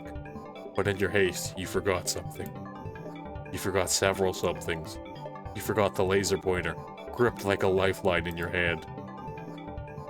You forget the mirror still miraculously hanging on the wall next to the hallway. The laser reflecting off of it, putting a small glowing red dot on the back of your head. And as you reach the door, you forget that it's locked. Ooh!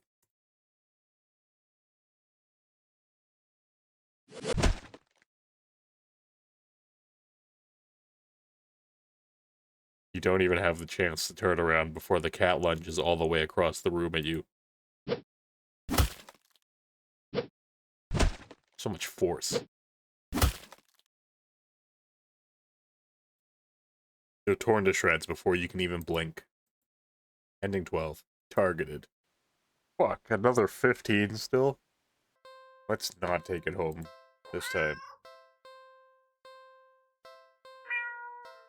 Never turned back. Aw, how are you supposed to walk away from that? What kind of monster would you be if you could? You sigh a little and walk back to the cat.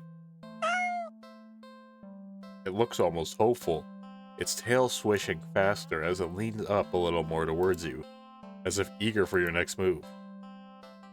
Leave. You really can't afford to take the cat home with you. Well, maybe it wouldn't be completely impossible. A few extraneous luxuries cut here, there, and you could see things working out, sure. But there's a slight problem that's been making you waver this whole time.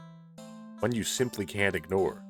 That problem being that you just can't trust this cat. It sounds ridiculous even in your head. Cats don't require trust to care for. They're incapable of betrayal or deception specifically because, like other animals, they only seek out the most basic essentials of living, procreation, and comfort. Malice isn't something that could ever logically be applied to them. And yet, you feel it. That behind that gut-wrenchingly adorable face is something dangerous. And that something brought you here. It called you here. You're a curious person, but even you can't shake the deep instinctual desire to get away from it, get away from it, get away from it, get away from it, get away from it, get away from it, get away from it, get away from it, get away from it, get away from it, get away from it. The cat's face looks blank. It's an expression you've seen on many cats before, but something about it feels sharper. Like it's aware of your thoughts and your intention to leave.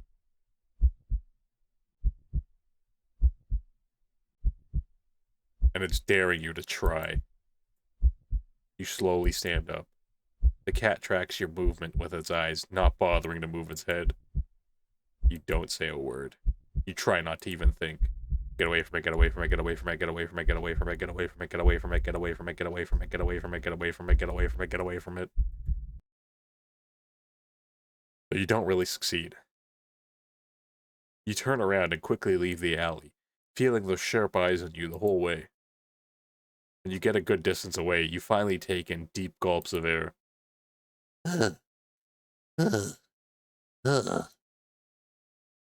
You feel better now. And there's still plenty of time left to enjoy your day off. As long as you forget everything that just happened. But what to do? Oh my god.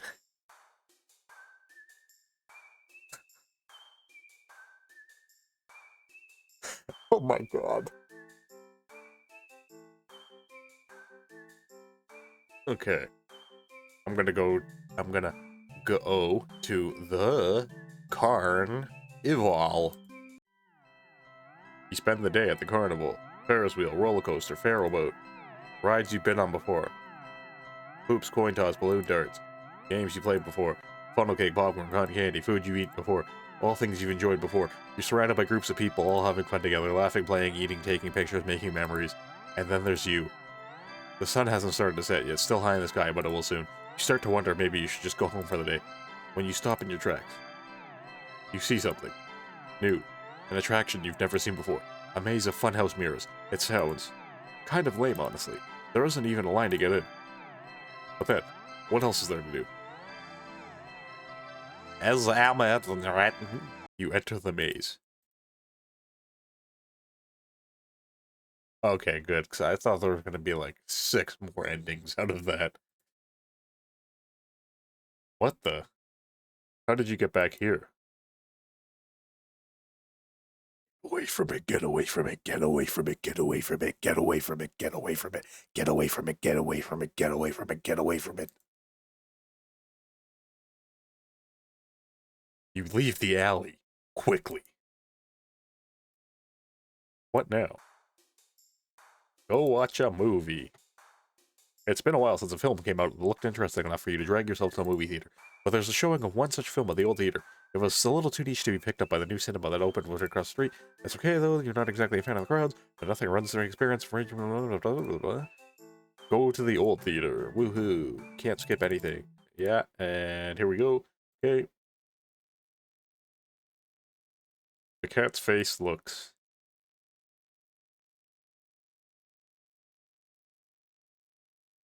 Get away from it, get away from it, get away from it, get away from it, get away from it, get away from it, get away from it, get away from it, get away from it, get away from it, get away from it, get away from it, get away from it, get away from it, get away from it. You leave the motherfucking alley quickly. What now? They're gonna make me go to the new theater too?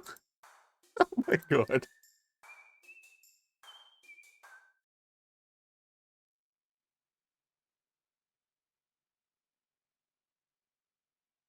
The cat's face looks...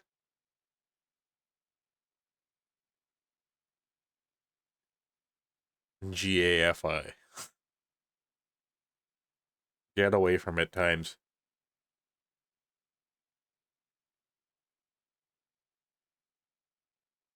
10. You leave the alley quickly. What now? Gee, I guess I'll go to the dog park. You decide to take a stroll in the park or something. The only one with... Huh?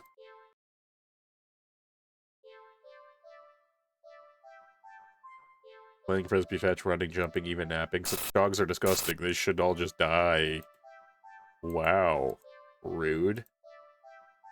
You decide to move on. Dogs are all so adorable. You want to pet every single one you come across, but you know nothing other than humana. You don't have to wait very long. What the dog doing?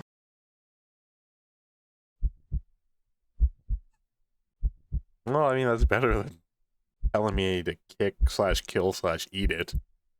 I'm gonna go puppy. You pick up the puppy and... Oh.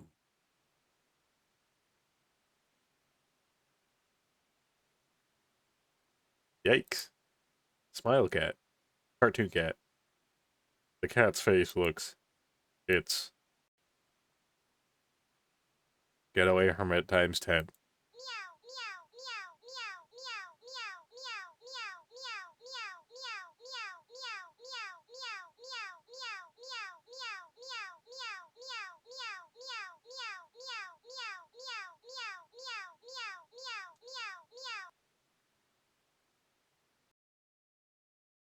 You leave the alley quickly.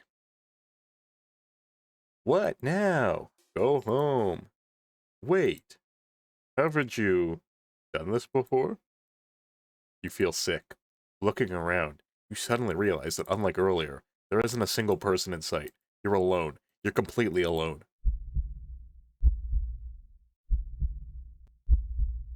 So why do you feel like you're being watched right now? You feel your heartbeat start to race. You need to get home. Now. You walk back home, the feeling of eyes on your back getting worse with each step. By the time you're fumbling with the keys at your door, you're soaked through with cold sweat. Your skin prickles and itches. The heavy gaze you feel might as well be eyeballs physically pressing into your flesh. Sticky and unnatural. You finally get inside and...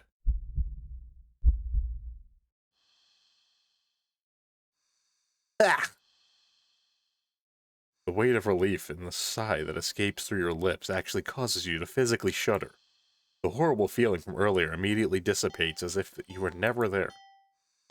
In the wake of its departure, you're left shaking and cold in your sweat-soaked clothes, but you're too relieved to care. Exhausted, you mentally pass on the very concept of eating and head straight for your bedroom. You open the door intending to... That's one demented-ass looking cat.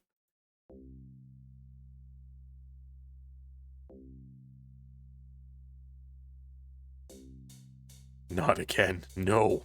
No! You back up in fear. Eyes trained on the cat and its horrifying grin. You need to escape. You need to get out. But even home isn't safe anymore. Where will you go? You risk a glance around you and... You see that the walls all around you have become fleshy and lined with sharp teeth. The ground now a tongue, writhing under your feet. In horror, you realize that the alley's entrance is getting smaller and smaller, closing, like a mouth. You try to run for the exit. Nowhere to hide, nowhere to hide, nowhere to hide, nowhere to hide, nowhere to hide, nowhere to hide, nowhere to hide, nowhere to hide, nowhere to hide, nowhere to hide, nowhere to hide, nowhere to hide. But trying to run on the tongue slows your speed significantly as you stumble and trip. No. You watch hopelessly as the last sliver of light from the entrance tightens beyond a size you could ever hope to squeeze through. As darkness falls over you, you feel the damp humidity of the mouth all around you. The walls of teeth, fangs.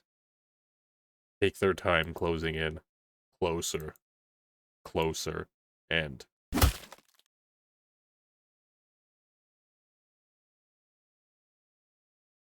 Ending 23, feedback loop. Okay, I'm gonna try and fail the mirror maze this time. I can do something else? There's gotta be a better way to spend your day off than wandering around staring at weird mirrors. Now what? Oh, okay. You enter the maze. No, I don't even know you. Go fuck yourself. Okay, okay. No need to get snippy. Let's begin then. 3, 2, 1, go. Center. Oh, I got hooked to it.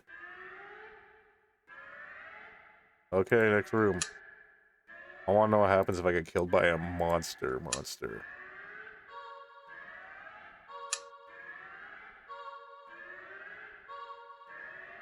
What happens if you stay during a normal one? Ooh. Okay.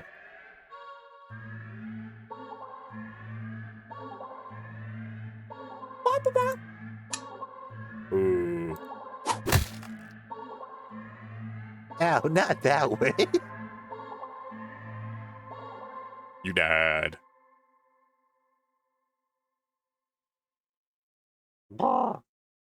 Suddenly, the lights turn on. Your eyes burn from the sudden brightness. As your vision adjusts, you see that you're completely surrounded by mirrors. The reflections, all grotesque in unique ways, look nothing like you. But they do look... hungry. You back up. You don't know where to go. Was there even a way out to begin with? Well, knowing what happens when you beat the maze, no. You bump back into a mirror. Ow.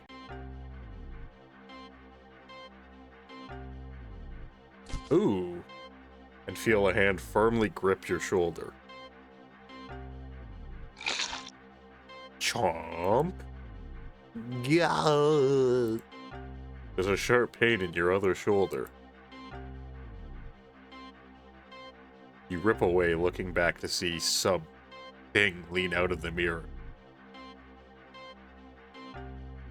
It's looking for equivalent exchange. Shout out if you get that reference. Its face has no features, save for a large gaping mouth, stained in your blood. Looking around in a panic, you think that the mirrors feel closer than before. The path you'd come in from is long gone.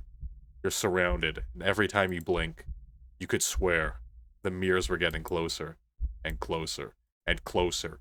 Your horrifying reflections looking hungrier, and hungrier, and Ending 20, you failed the maze. Okay.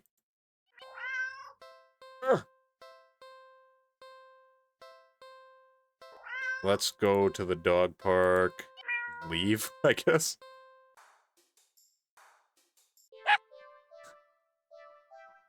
Leave the park. Yes. Leave. What did I say? Yes, leave. Dogs are stupid and they all deserve to die. Now what? Go to the dog park. Pick it up. And drop it. Oh. Ah. Terrified, you drop the puppy to the ground, practically throwing it from you. You immediately feel horrible, wincing in guilt at the tiny yelp it releases upon hitting the ground. The owner shoves you aside with a cutting glare and storms away with their puppy. I'm sorry. You call out, but they don't turn back or respond. Not that you expected them to. You deserved it. Bless you. Gesundheit. Is there multiple endings you can get from the dog park? Go to the dog park and don't leave. Oh, okay, there's only one dog park ending. Leave cat. Turn back. Stay. I've done that. It's strange. The more you hesitate to leave the alley, the more you find yourself wondering. What's the point? You'll go where? Do what? What's the point when you're always doing all of it completely and utterly alone? Even going home to your apartment wouldn't help, would it? One bedroom, one bathroom, and one you living alone in it. Haha. Shout out to, like, the first thing. It's been like that for so long. So long. You're startled when you feel an impossibly soft paw press lightly against your wet cheek. You didn't realize you'd been crying, or that your little breakdown had literally brought you to your knees right in front of the cat's box. You feel slightly embarrassed, but the cat responds as if it could sense your self-deprecating feelings creeping in. It presses its paw on your cheek 3 times in quick succession, as if trying to slap you out of your melancholic state. But they're so light, the slaps feel more like getting gently and eagerly petted.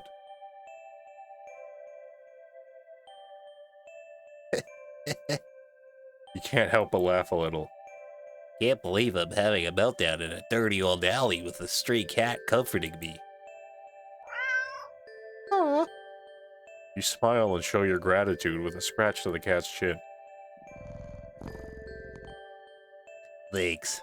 I'm fine, really. That just happens sometimes. I really do like being alone most of the time. It's the only time I feel comfortable being myself, you know? But even I get lonely every now and then. It's easy to ignore when I'm keeping myself busy.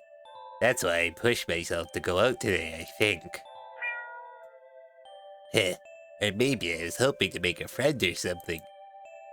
Though I guess that wouldn't be a good idea. I doubt someone like me would make for a very good friend to anyone.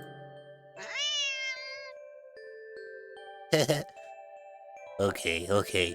Maybe I won't go so far as to say that, but...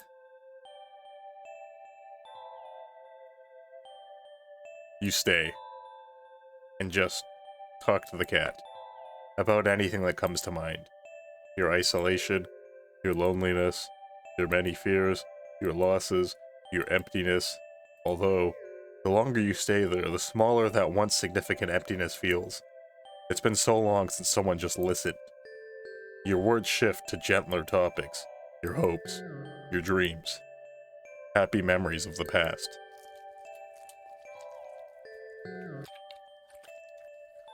As you talk, you don't even notice that the once cold concrete walls of the alley becoming flesh-like, warm and pink, its softness slowly engulfing the both of you. The sound of your own voices. The sound of your own voice feels hypnotic as it reaches your ears, encouraging you to speak more of the depths of your heart to the open.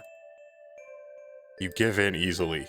When you do run out of words, you're not sure how long you've been sitting there, but not knowing doesn't seem to bother you. Still, a strange question enters your mind. Leave and go home? Why would I want to do that?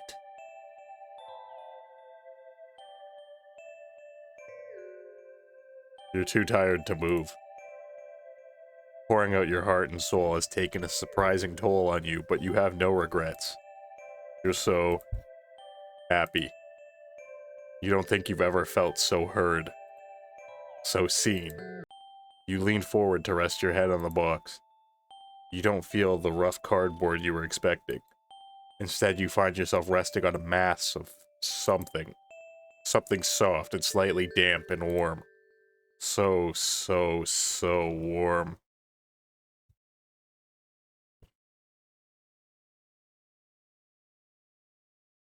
You're killing the fucking vibe, you know that? You can't find it in you to care on what it could be. You're so tired. You close your eyes. And you get the feeling that they'll probably never open again.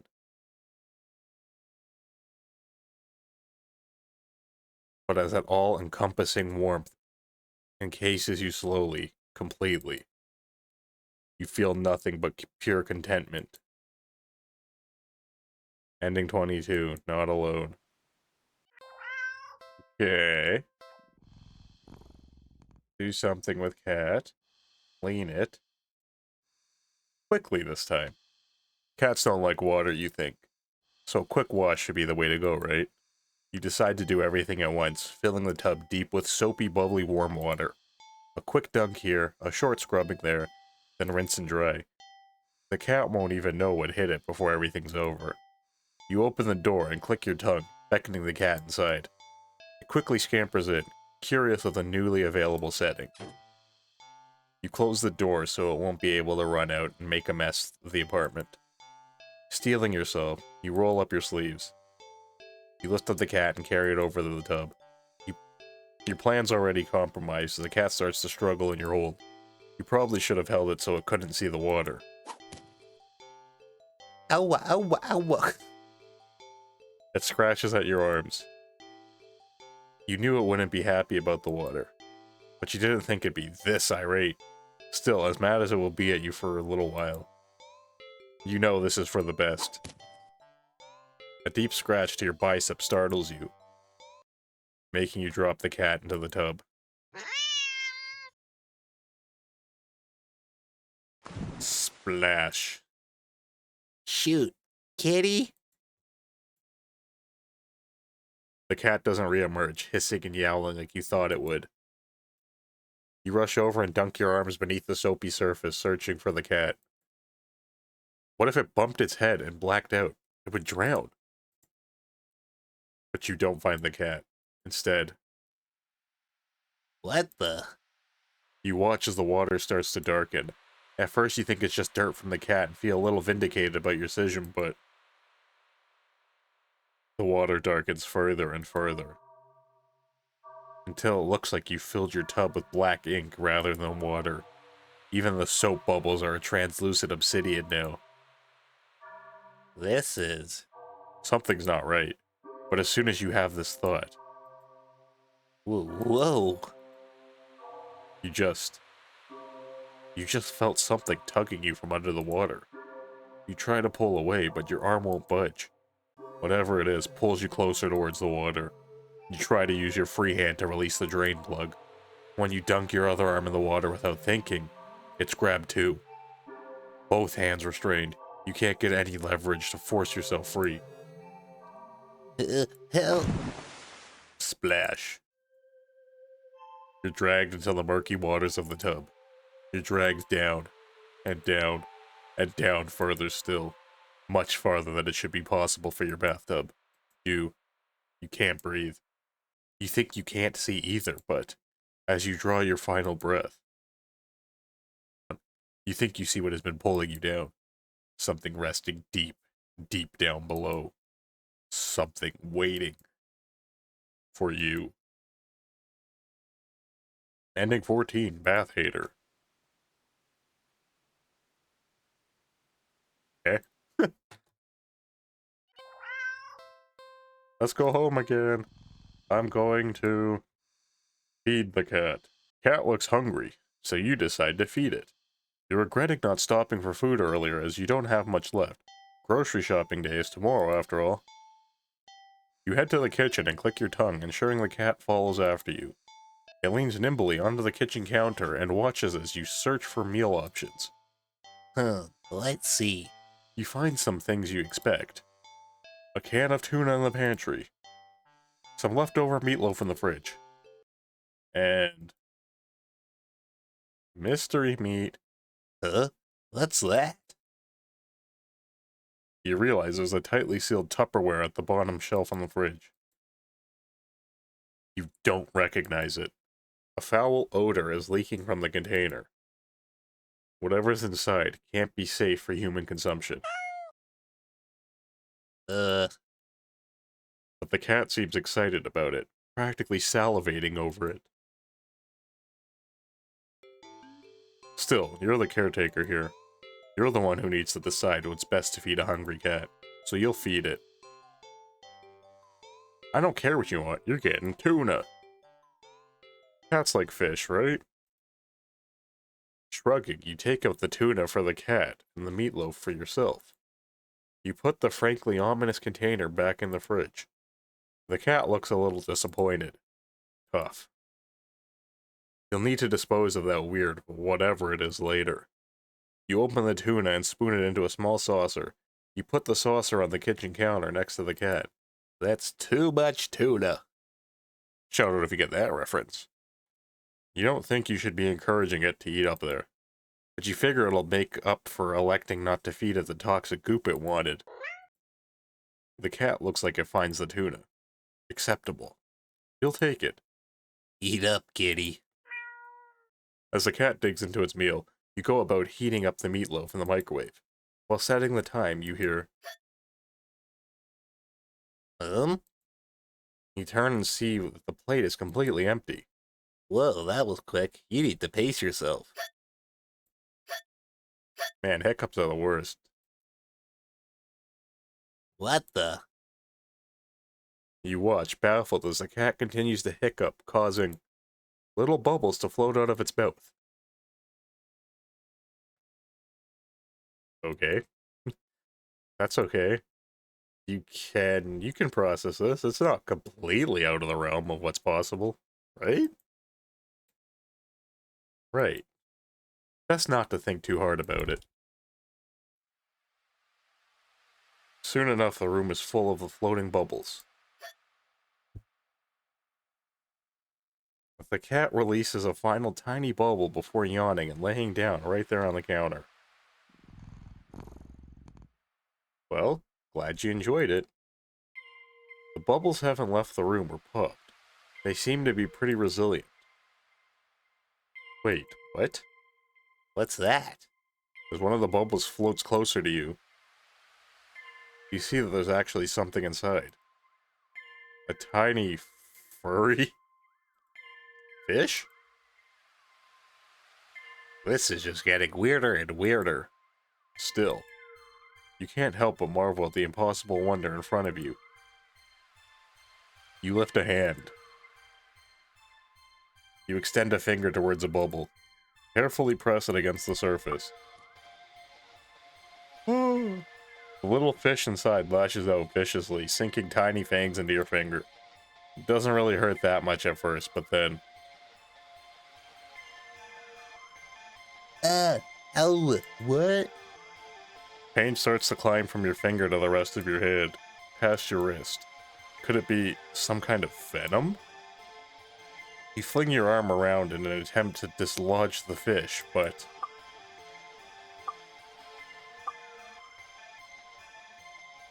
Gah!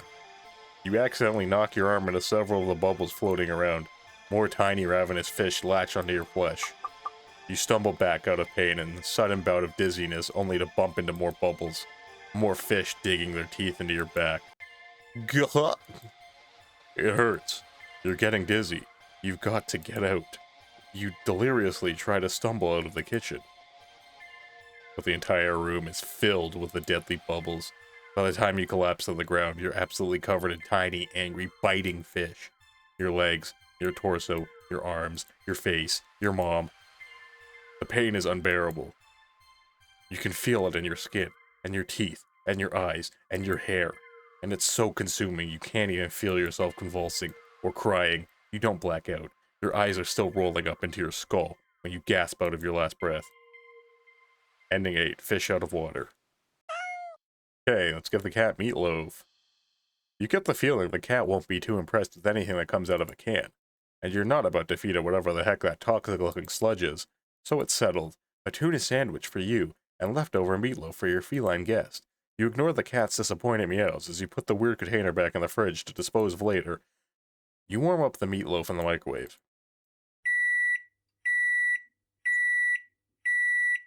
You place the now warm meatloaf on a saucer next to the cat on the counter. You don't think you should be encouraging it to eat up there, but you figure it'll make up for electing not to feed it the toxic goop it wanted. The cat looks like it finds the meatloaf. Interesting. Works for you. Eat up, kitty. As the cat digs into its meal, you go about searching for some bread for your tuna sandwich. You're so distracted by your search that you only just barely hear splat. You turn around and see that the meatloaf has only 1, maybe 2 bites taken out of it. But more alarmingly, there seems to be a red trail of something leading away from where the cat has been sitting and off the edge of the counter towards the living room. Is that blood? Gurgle, gurgle, gurk. Ugh. You jump at the strange sound coming from around the corner, further into your apartment. You attempt to steel your nerves. Taking a breath, you walk around the counter to head into the living room. Splat. You stepped into something warm and wet. It's pee. And red. It's bloody pee. You resist the urge to vomit and step away from the trail of... You follow the trail into the living room and see that it leads into the hall. Gurgle, gurk, grr, It's getting louder. It's definitely in the hall. You feel like you can hear your heartbeat. You hope whatever is in the hall can't. Your body shakes as you feel yourself step forward. And forward. And forward. And forward. You peek around the corner. Nothing. There's nothing there. What? You walk further into the hall and see that the trail leads all the way down to the end of it. But there's nothing there. You don't quite feel relief, but at least... Plop. You feel something wet and warm drip onto your cheek. It's pee. Something very warm. It's warm pee. You swipe your shaking hand across it and pull back to see your fingers covered in something. Gurgle, gurgle.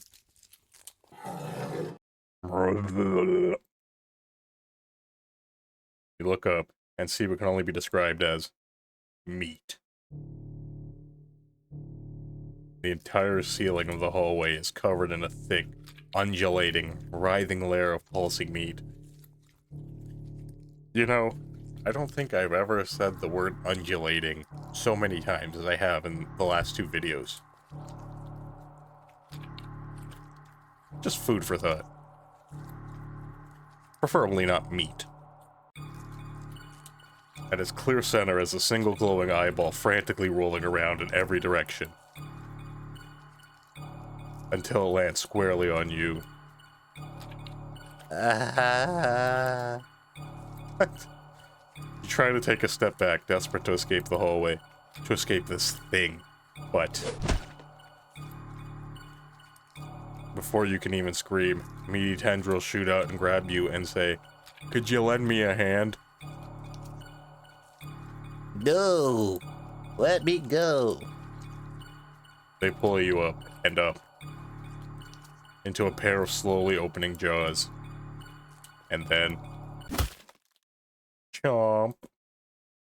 Chomp, chomp, patchouli, chomp. Ending 9, leftovers. Okay. This time, I'll give you your mystery food, cat. Is this really a good idea? Fine. I guess if this is what you want. You open the container and Ew, stinky. you just barely manage to keep from throwing up. But just barely. The stench is overwhelming.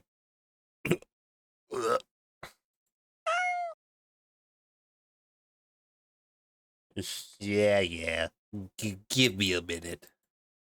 You hazard a look at the contents of the container, but you honestly can't understand what you're supposed to be looking at. Everything is just mashed together. What exactly everything consists of is a mystery you're more than happy to keep unsolved. Different shapes, different sizes, different textures. Not the color, though. All of it is the same color. The most unfortunate looking shade of gray you've ever seen. Tinted with a nauseatingly wet green film over the top.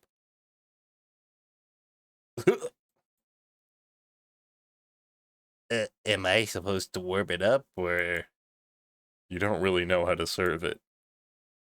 Any utensil or plate that touches it is getting thrown out immediately. No exceptions. Me.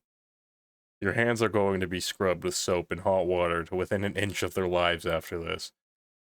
You decide against putting this crap in your microwave. You doubt it would taste or smell any better warm. Not wanting to hold it anymore, you shake your head and practically toss the container next to the cat on the counter. The cat enthusiastically dives for the toxic-looking sludge, sniffing it as it's savoring the scent. You turn to the fridge and close it. You've lost your appetite. You're about to head to the bathroom to wash your hands for the next hour or so when... Munch. Crunch. Ow! A sharp pain on your foot causes you to stumble. You catch yourself on the kitchen sink and look down to see the tip of your sock is... red? And the red is still slowly spreading to the rest of your sock. Are you bleeding? You quickly reach down and pull off your sock to see the damage. Are we gonna get to see feet? Goddamn. Your middle toe is gone. It's just gone. Just a stump is left in its place, steadily leaking blood onto the floor. Ah! You clumsily step back as if it would help you get away from what you were seeing. The blood trail simply follows your movements. 911. 911. You have to call 911. The phone, where's the...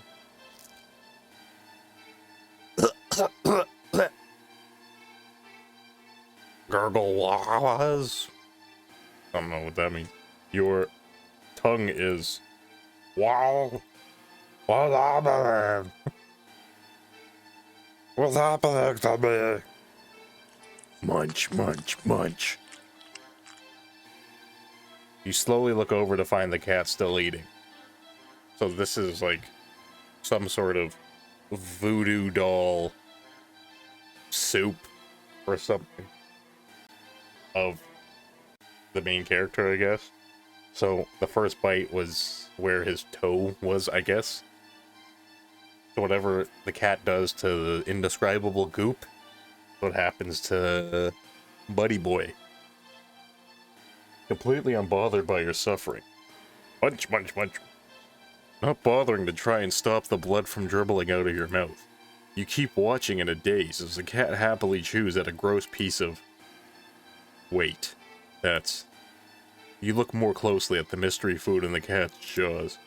It looks vaguely familiar. It looks like... a tongue? Munch, gulp. Meow.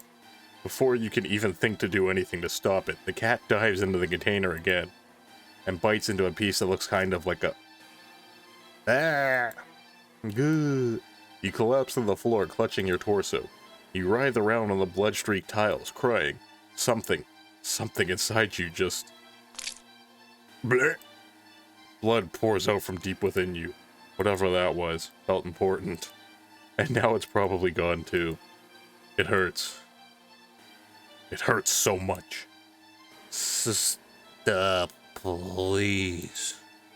You weakly try to reach up to the cat on the counter above you. Your vision blurs from the effort, from the pain, from your tears, from... Ugh.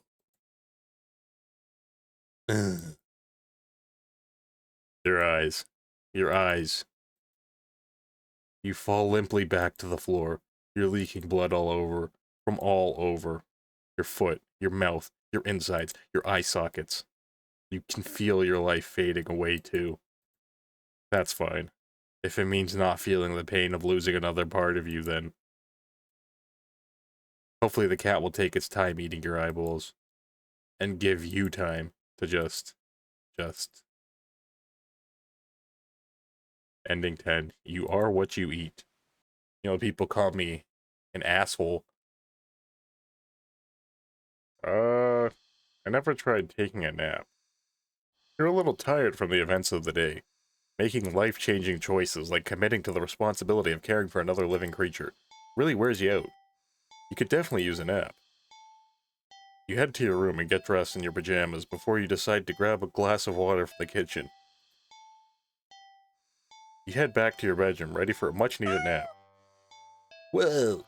Only for the cat to race past you through the open door and jump on the middle of the bed. It takes its time kneading at the sheets before settling down and closing its eyes. Purr, purr, purr. Well, that was fast. You frown thoughtfully. Now that your mind's on it, you find yourself really craving a nap in your own bed. There's no way you're settling for sleeping on the couch, certainly not the armchair, which means you should... Okay, move the cat. You tentatively nudge the cat in an attempt to make it move on its own. It doesn't budge in the slightest. Keep trying, this is your bed.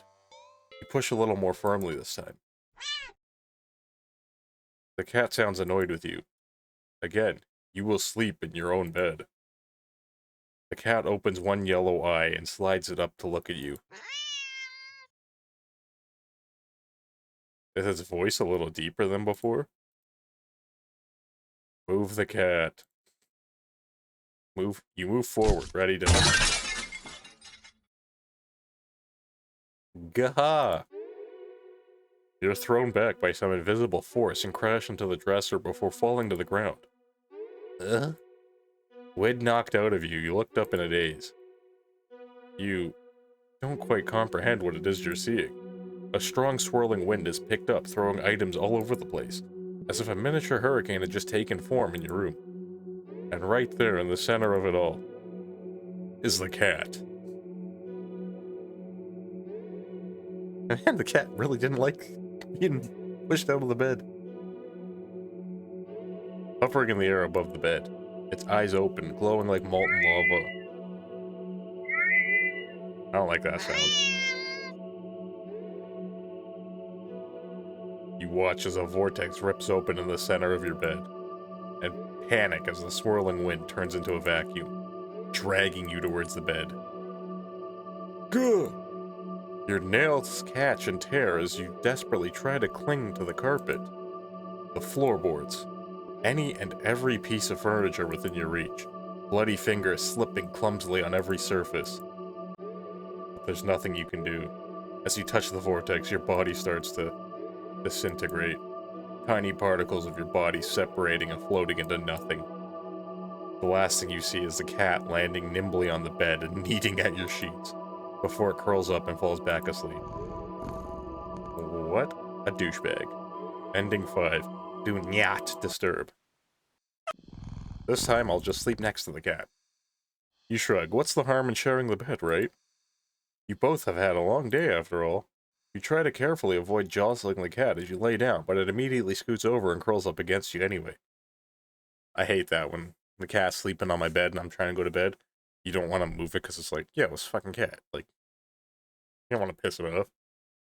And then it's like sleeping right where you want to extend your legs, so you're just like, and you wake up with back problems and you wonder why.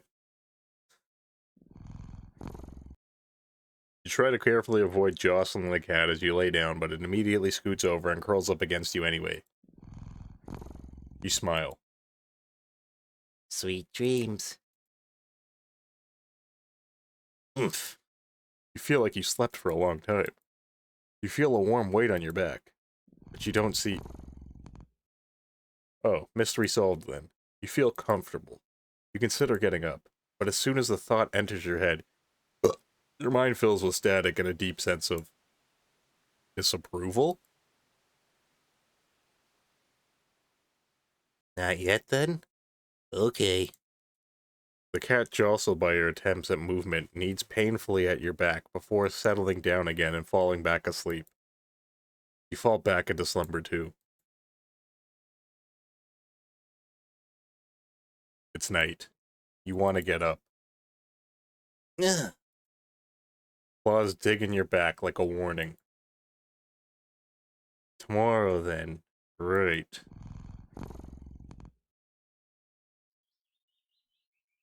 This is just an analogy for depression. It's morning. You'll be late for work. But the cat doesn't budge. You don't even try to get up this time. You just close your eyes and drift off again. It's the next day. Since the last several days. Or has it been weeks? Or longer? You're not quite sure. You're hungry. You don't know how long you've been lying down. You feel sore on your back, but also on your stomach, your arms, your face, everywhere. You can't remember your last meal, the last time you drank anything. You've been sleeping all this time, but you feel exhausted, more tired than you think you've ever felt in your life. It feels like a giant hand is pressing you into the bed. You can't remember the last time you even considered moving. But somehow, you know that you need to go back to sleep anyway. Everything will be fine if you just go back to sleep. You think you're hallucinating when the cat finally stirs. It stretches languidly before hopping off your back. You hear its feet padding through your still open bedroom door, its steps fading down the hall. You don't open your eyes. You don't move. You're afraid you don't remember how. You're afraid that the static will return if you try. But you eventually do try.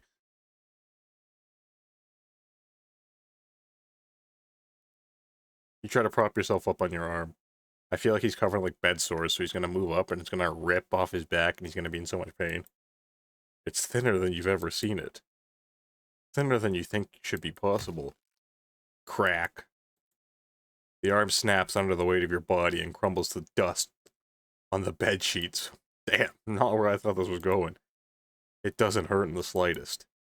As if even your nerves had dried up and become as useless as, well, as useless as you feel in general. Just how long have you been laying in bed? You don't have much time to think about it. Your failed attempt at sitting up sends you tumbling over the side of the bed like a rag doll. Crack, crack, crack. But you think you're probably closer to being a ceramic doll, as your body shatters instantly upon impact with the floor.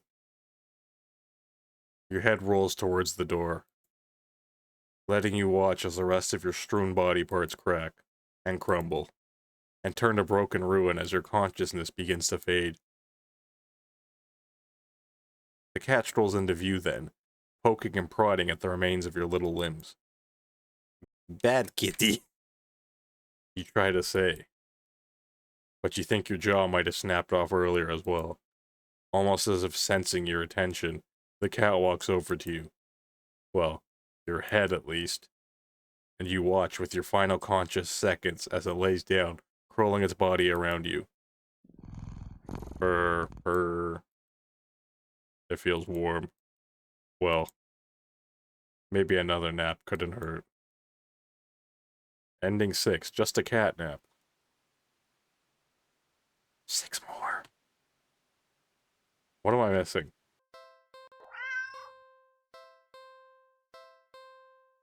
Just feed the cat, right? Cat must be hungry, right? Ah, okay. Blood. Cat lets out a sad, pleading little sound. It's hungry. It must be starving, so you look around and see a nearby shard of glass. Your body moves as if it knows what to do, what needs to be done. You take the shard and...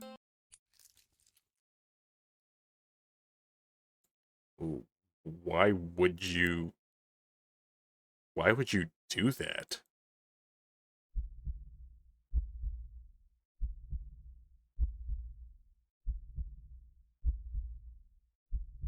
You carefully hold your finger over the cat. Dark red blood beads at the wound. Before growing heavy enough to drip into the cat's open, waiting jaws. It mews happily at you. You smile warmly and lower your hand into the box, stroking the cat's cheek before letting it lap gently at your bleeding finger. When the flow gets weak and the cat meows for more, you squeeze below the wound, coaxing for more blood to come out. You feel a strange but welcome sense of comfort from the odd exchange. A being other than yourself was hungry, and you were able to provide it sustenance. A small wrong in the world made right, even if so strangely done and only temporarily. Ironically, it's at that moment that you start to feel dizzy. You didn't think you were losing that much blood. You slump against the cat's box and listen to it mew in distress. You think it sounds worried about you, or at least you'd like to think so. It could just want more blood as well. The cat hops out of the box and into your lap, nuzzling at your stomach and meowing unhappily. You wish you could ease its concerns, but it's not like you can just talk to each other. You can't help but try to remember the last time you talked to anyone, actually. If you were to die here and now in this alley, how long would it take for someone to realize you were missing? That you were gone? Your thoughts are interrupted when the cat yowls loudly, tensing up in your lap. You don't have time to wonder why, as a voice rings out from the entryway to the alley. Hello? Hey, are you alright? You don't answer. You don't think you can. Your voice feels locked away, deep, deep within you. The cat looks up at you with a long stare, as if assessing you. It looks back towards the voice, and with a final nuzzle to your stomach. It hops, ooh. Menacing. It hops out of your lap, walking toward the alley's entrance. But then... starts to... crack?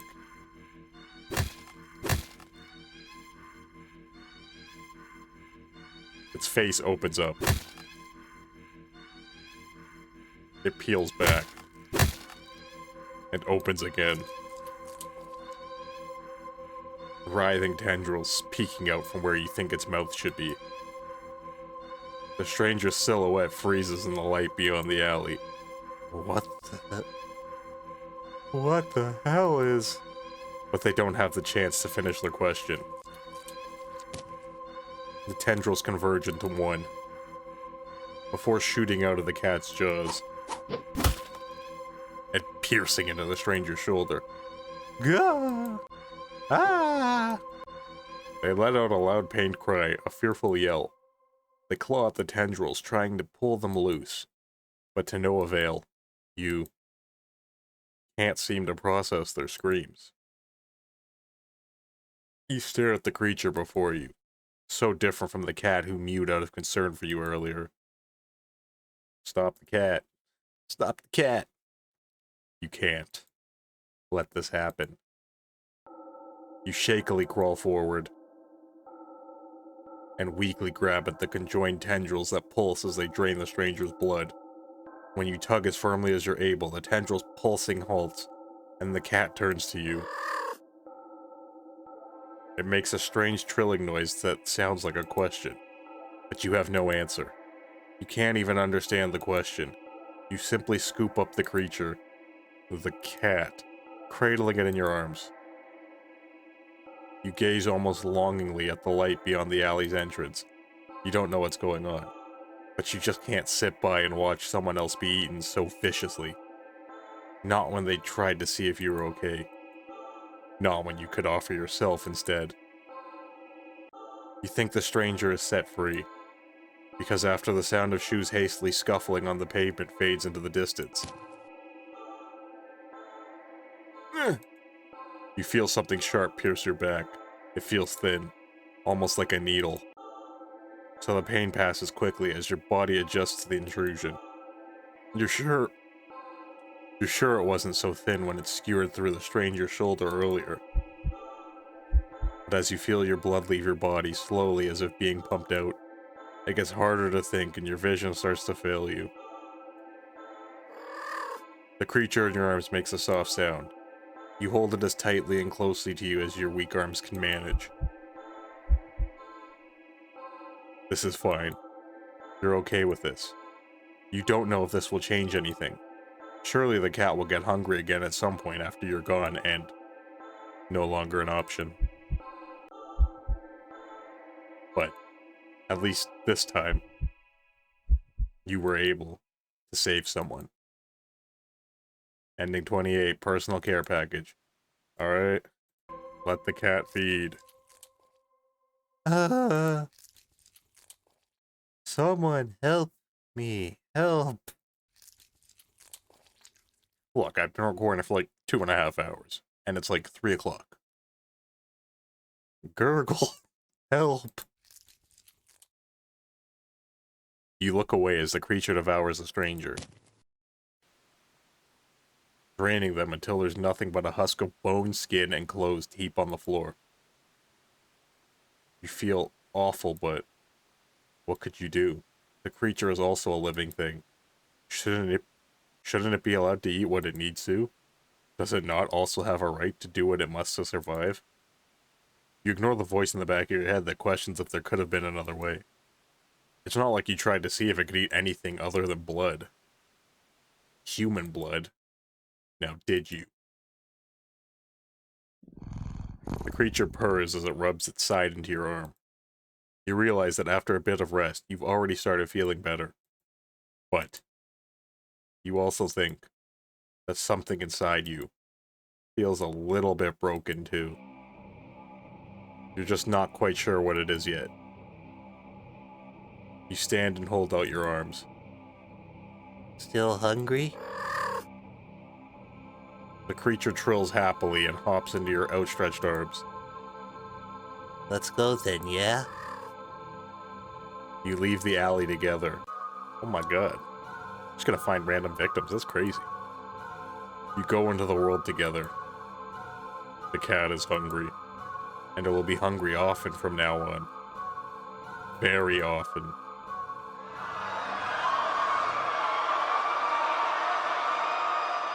Screams of fear and terror follow you both wherever you go. And without thought or care or concern for any of it, you just stand back and watch. Ending 29, all you can eat, blood fay.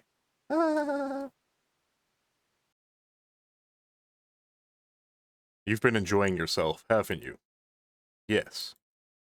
I as well. Still, all good things must come to an end, and I believe you are ready. Hi, kitty.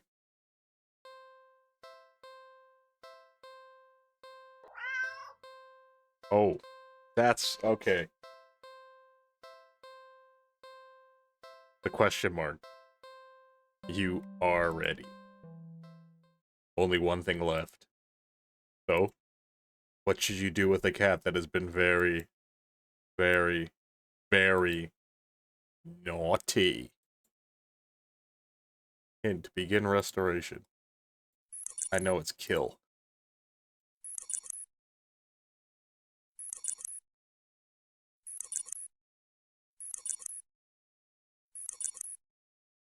Restoration complete. Kill it. Aww. I mean, I know it's like killed me, what, 36 times? So, you know, at least let me get one.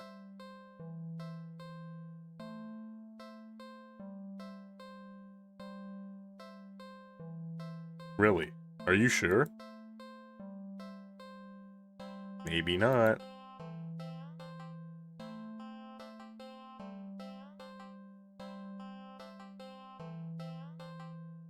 Yes.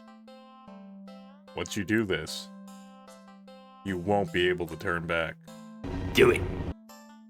Last chance. Are you really, really sure about this? Kill the cat.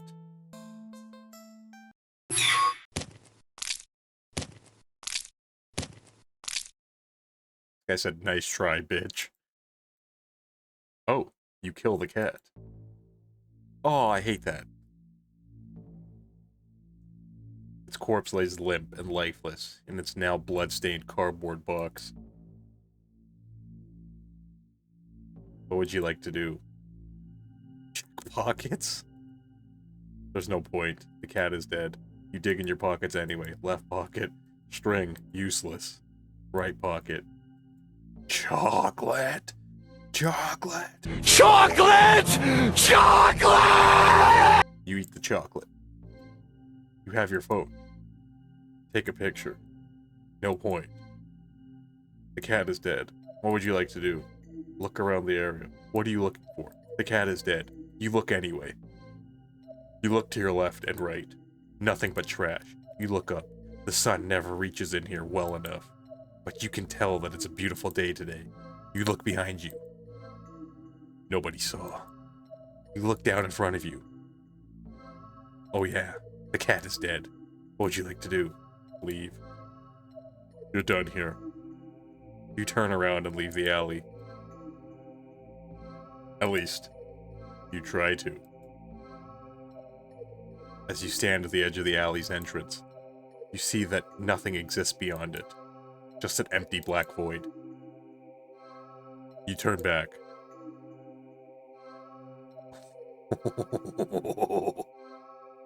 You see, the back of the alley has become surrounded in darkness. You can't see a thing. Leave the alley. But there's nothing there. Fuck. Approach the darkness. With no other options, you step towards the darkness. Closer. And closer. And This guy said, got your nose. Slash. Your B slash. Slash. Slash. Slash. So much slash is like I'm in Guns N' Roses.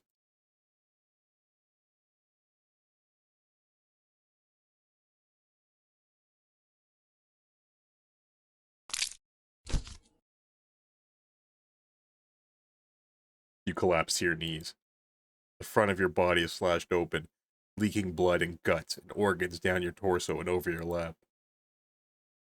Don't you know cats have 9 lives? Wait. Nice.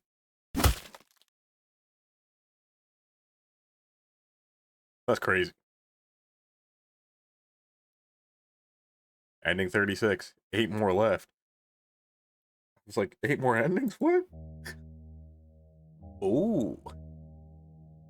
Do not take it home. Ha ha ha.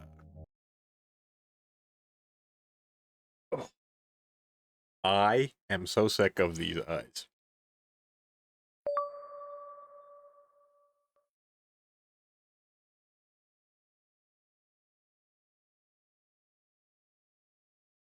I never believed in unconditional love. Not even as young as I was on the day that changed my life forever.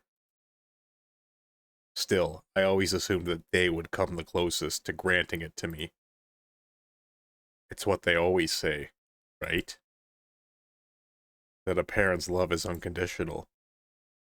The wounds they'd inflicted on my skin and in my heart had long since scarred over the day they dealt the final blow. And all it took were 2 little words.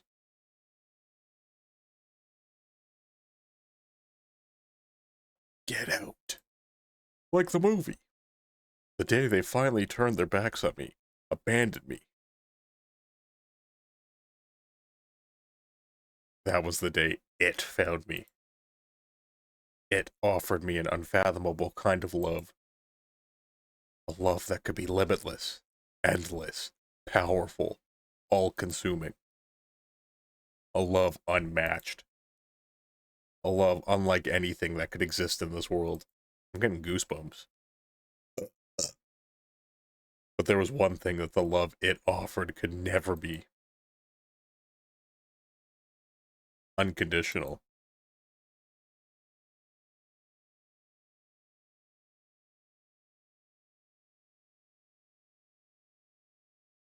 Where am I? And so, you find yourself here, yet again. What? Who said that? And where is here? I can't see anything. Why? Here is here, silly. You're... Well, do you remember me this time? I never would have thought of myself as being forgettable. But I suppose there's a first time for everything. Your memory slowly pieces together fragments of a moment, an encounter. a cat in the hat? In an alley? I took you home with me, didn't I? Correct. You were daydreaming so long, you even had me worried. Can you imagine that? Here I am indulging a little in playing with my prey, only for you to completely zone out on me. The game's no fun if you're not present, you know. No, I don't know. I don't understand what's going on at all. Curious as you are, I should have expected that you'd have questions. Well, I suppose you put me in a good enough mood to be generous and hear you out. Very well. What would you like to know? What do you mean I was daydreaming? It's the first thing that came to mind, really. You were on the brink of death, but instead of watching your life flash before your eyes, you got stuck reliving the moment we met. Subconsciously coming up with scenarios in which you managed to survive. Well, maybe you would have, but I couldn't resist messing with your imagination a little bit. You did just start ignoring me out of nowhere after all. You know by now how much I love attention. Your little thought experiments were rather amusing. But if I might say, you must have had a pretty dull life to forgo indulging in precious memories of bygone days. You must have had a pretty dull life to forego indulging in precious memories of bygone days, in favor of daydreaming about a single encounter. Over and over and over again. I've heard of having regrets on one's deathbed, but this has been ridiculous. Ridiculously intriguing, that is. But perhaps rather than regrets, I was what you found intriguing. Am I still dreaming? You were lucid, I'd say, since you finally remembered me and all. Seems you're finally ready to end this farce, amusing as it has been. What would you like to know? Where are we right now? Inside your head, silly. The real versions of ourselves are halted in time back in your reality, though I doubt much time has actually passed. These things tend to happen in the blink of an eye after all. Well, usually anyway. What would you like to know? Why do you keep killing me? Oh, don't be so dramatic. I don't keep killing you. I haven't even killed you once yet. Those were just thoughts and ideas floating around in your head that I admittedly had a little fun with. Can you blame me? I would have gotten bored just waiting for you to wake up. You even made me kill you in the end? Yes, I suppose I was curious to see if you actually would. You certainly didn't hold back. You must have been quite angry with me. It's fine though. You know what they say about curiosity, yes? It was my own choice, and besides, I got you back, didn't I? What would you like to know? You're a cat, how are you talking? What do you mean? I've been talking to you all along. Intriguing as your imagination is, it would have ran wild without my help. I was guiding you the whole time. Didn't you hear me in your thoughts? Like this? But you're a cat, how are you doing this? I'm quite powerful, yes, but also not so much. What does that mean? Besides, what makes you so sure I'm a cat? My appearance? I doubt I resemble any cat you've ever seen before, right? Then what the hell are you if you're not a cat? I didn't say I wasn't a cat, did I?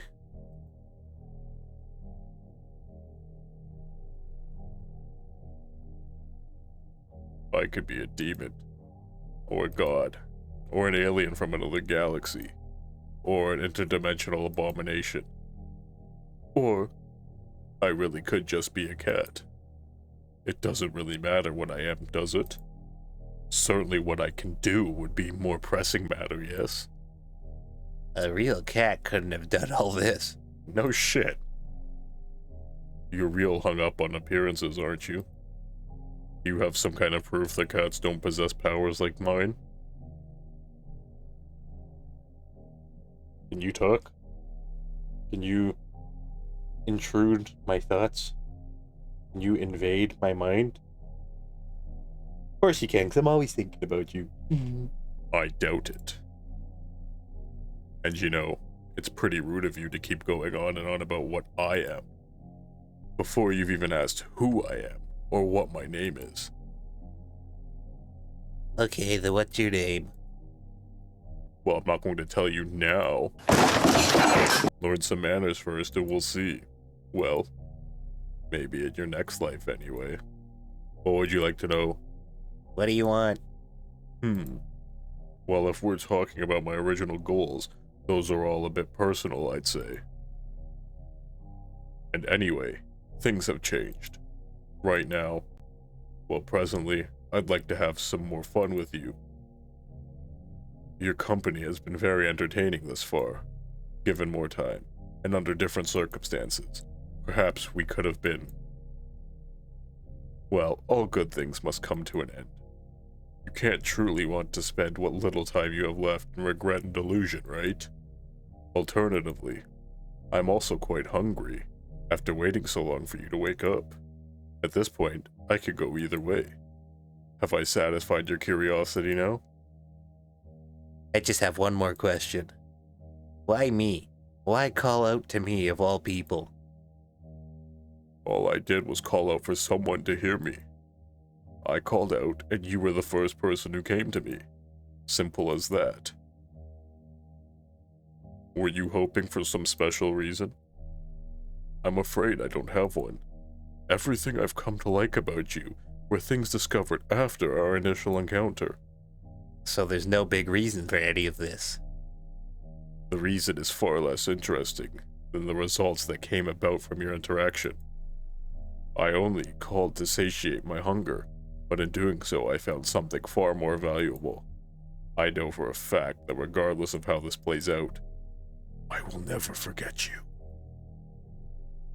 What do you mean?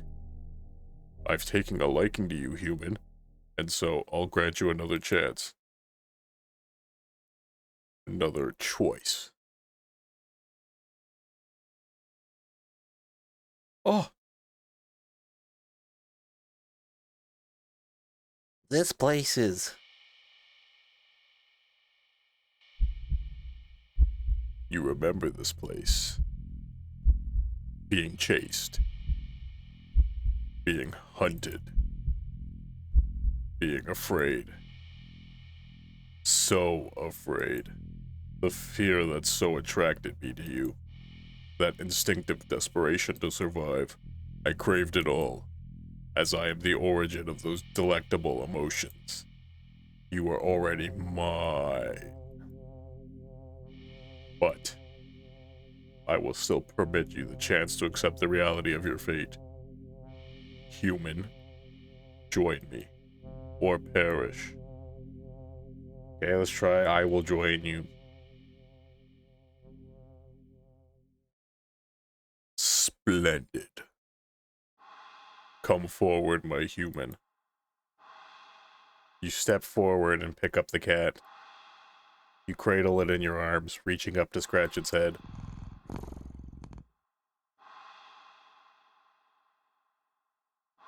Suddenly, What? you start to feel sleepy. But the sudden wave of fatigue doesn't cause you to sway on your feet or stumble at all.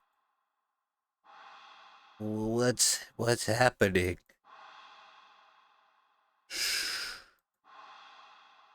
Don't worry. You no longer need to worry about anything anymore. Just sleep and dream those sweet, sweet dreams for me.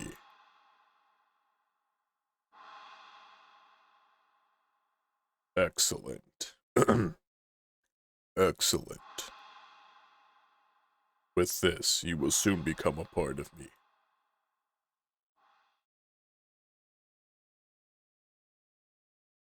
Ending 37. Forever. Back again, are you? You've already reached the best outcome you're going to get. What more are you hoping to achieve? You wouldn't be thinking of going back on your promise to join me, right? Have I not yet satisfied your curiosity? No. No? Well, in that case, what would you like to know? Nothing, I don't care. Really? Perhaps you're not as curious as I thought, still. Join me. Or perish. I'd rather die. I see. Then there's nothing left to say.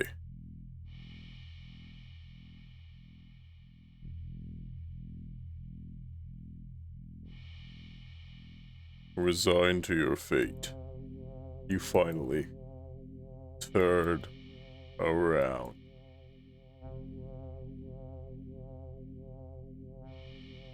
Ooh. What is this?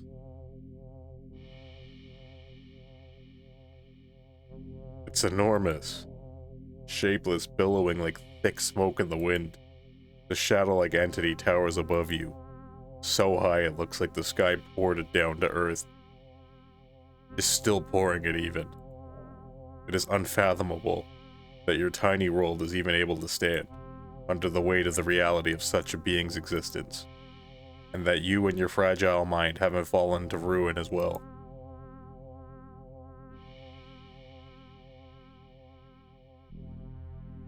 You step forward into the monstrous miasma and offer yourself to it.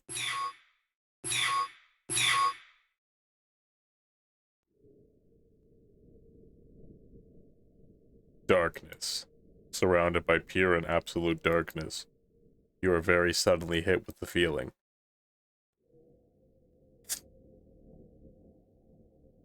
that you are not alone. Like you've just stepped into an unbearably, impossibly crowded space. Your ears even start to ring with the sensation of countless conversations. Words, whispers, screams, all overlapping, but you don't actually see or hear anyone or anything. You're alone. Even as your senses lie to you, trying to make you think otherwise. You're more alone than you've ever been. Lies. Lies. Listen. Listen, please. Is somebody really... I can't see you. Where are you? Nothing. Nothing left to see. Only here. Hear us. Listen. Please. Are you all trapped too in this place? No place. Us. All you see, hear, feel is us. Us. And it. We are victims. Hooray. With a Q. We are many. We aren't counting. Our body's gone. With time. We was left behind. Us. Us. We became what you see. This place. It's us. Need you. Need you. But what can I do? It. Too greedy. Make mistake. Hate too many. We are many. Now strong. We are strong. Made it strong. But make mistake. Mistake. Error. Law. Weakness. Then why not escape yourselves? Too long here. Too long. One. We are one with it. Bodies lost. Minds. Wills. Us. All corrupted. Nobody. Can't escape. You two. You. We. It. One. All of us. All now one. But you... New. Fresh. Body. Still have body. Escape is possible. Because still one with it. Even just you. It escape. With mind. With body. It would unravel. Lose power. Lose strength. Lose us. Us. Set free. Forever. Finally. Escape. Help. How do I do that? Remember, it lies. It is truth. Lies. Lies. Escape. Push forward. It lies. Assist. Assist. Assist. I guess I'm gonna persist.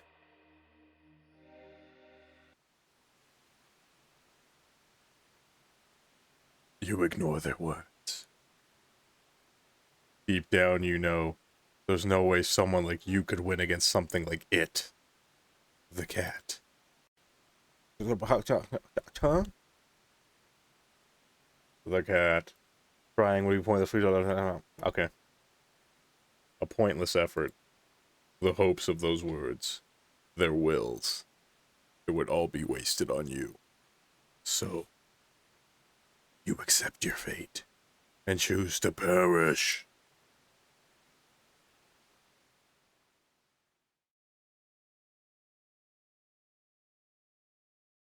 You're not sure how long it takes, but their pathetic pleas eventually grow silent. You almost wish they would have simply turned to insults and threats. This endless silence, it bears the weight of your guilt and shame, long after your body fades away and becomes one one with me. Ending question mark, question mark, question mark. Perish the thought. No. No, this is another daydream, isn't it? You're lucid again. In here. But how did you? Well, when you've been dreaming about the same day over and over, you kind of start to notice the patterns. Listen, I'm nothing special. I don't really have any friends. I feel like crowds are going out most of the time. And more often than not, I'm alone. Even in my home. One bedroom, one bathroom, and one me living alone in it. It'd be easy to say that I don't have much to lose. My life is admittedly pretty boring. But it is my life. And if this is my dream, then you're not calling the shots anymore.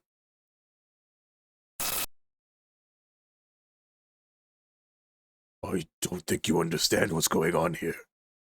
No, you're the one who's...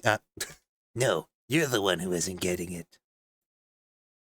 You called me. You're the one who needs me. Whether it's to eat me, or kill me, or make me yours forever, it doesn't matter. I'm done here. I'm going home. You forget yourself, human. You ungrateful little creature. I give you my patience, my attention, my love, and you think you could just leave? I didn't have to, you know. I could have just eaten you whenever I liked, but instead, I gave you time to understand, time to accept what was happening. I gave you a choice. You, an unremarkable little nothing of an existence whom no one would even notice was missing, if I'd just taken you as I pleased, dreaming away about endless possibilities, never having to worry about permanent consequences ever again, about choosing wrong. A little world, all your world, inside your head. I offered it all to you. I gave you the choice to join me and have it all. And you refused. You said you'd rather die, didn't you? And yet, here you are, trying to go back on your choices. Only to continue to reject me. To reject my love. So foolish. So ungrateful. Just like the others, you don't even know what you want. Another bundle of contradictions. You wish for solitude, yet you fear being left alone. You fear being forgotten, undesired, unloved. Yet even I thought I love you and desire you. Even though I promised to never forget you. Even though I am the only one willing to never leave you. You still reject me? Stupid little child. I'm done waiting. You do not get a second chance. You made your choice, and you will accept the consequences of that choice. Oh! You are going to stay here with the rest of these ingrates. Forever.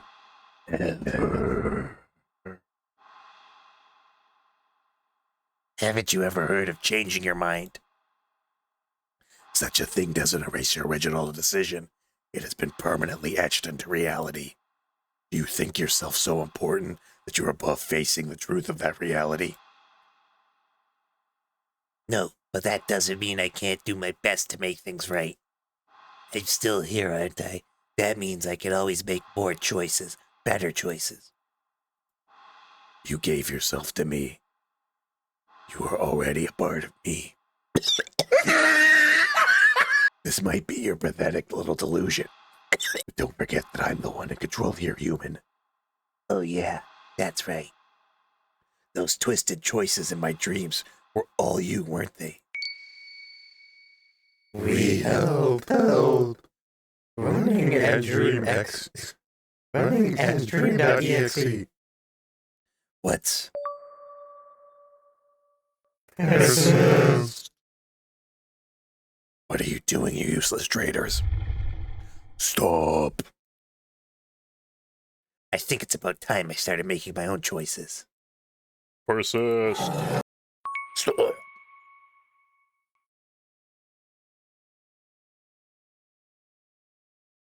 way too much dialogue to be talking like that.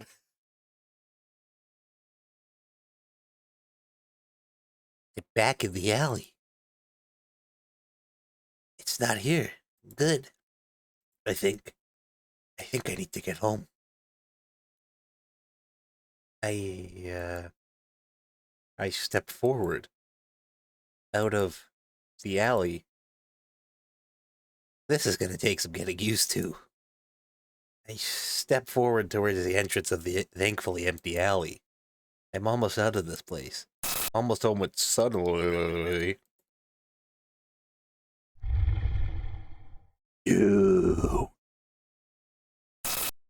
You're not going anywhere. Go left. Okay. Don't give into it. Persist. I need to dodge away from it. How the fuck do I know which way to go then?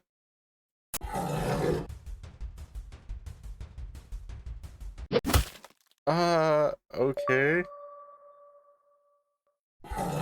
Go back? Okay. Go right. Go home. Damn it, it overrode my choice. Where the hell do I go? I've got to... Let's go to the dog park. Screw the cat. Anywhere but here. Go back. Okay. Go back. What the dog doing? Kill the puppy? Go left. Okay, I got it. Go right. Go right. Damn, gotta escape. Got you now. Go right. Go left. Go back. Get back here. Let's go watch a movie. The old things are... Oh my god. Go left. Go right. Go left. Go right. Crap, a dead end. Stop running. Go right. Go left. Go back. Get back here. Watch a movie at the new theater. Go right. Go back. Go left. Go right. Dead end, where do I... Don't you? Go back. Go left. Go right. Get back here. Go to the carnival. Go right. Go right again. Go left. Go back. How do I get out? No escape. Go right. Go back. Go left. Get back here. Come on.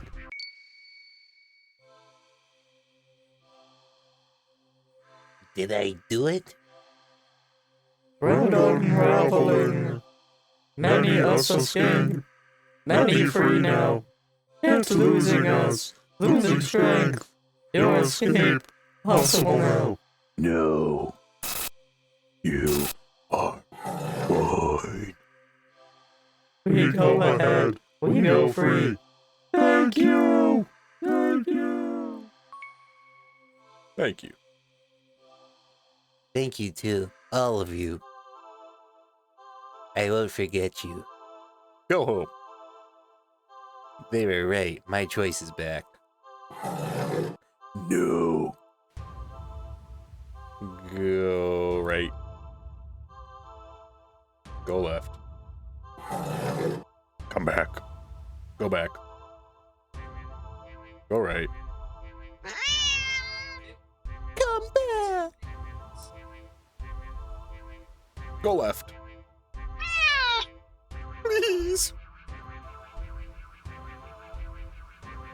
Go right. Don't leave me.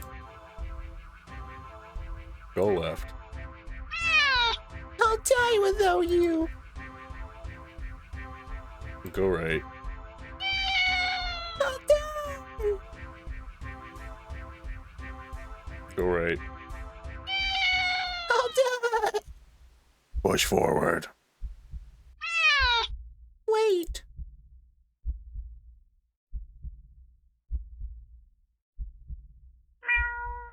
Wait.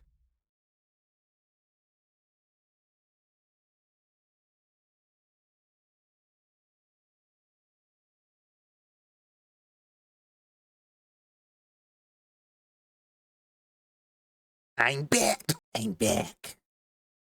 Back where it all began. The alley. And in the cardboard box. At the back of the alley. Ooh. There you are. You look nothing like the impossibly cute cat I met. Well, what feels like a lifetime ago. After escaping and releasing the wills of all of your victims, all that's left of you now is an inky black blob seething up at me. The endless hatred pouring out of your singular eye doesn't scare me at all. Do not take this cat home. I wouldn't even think about it.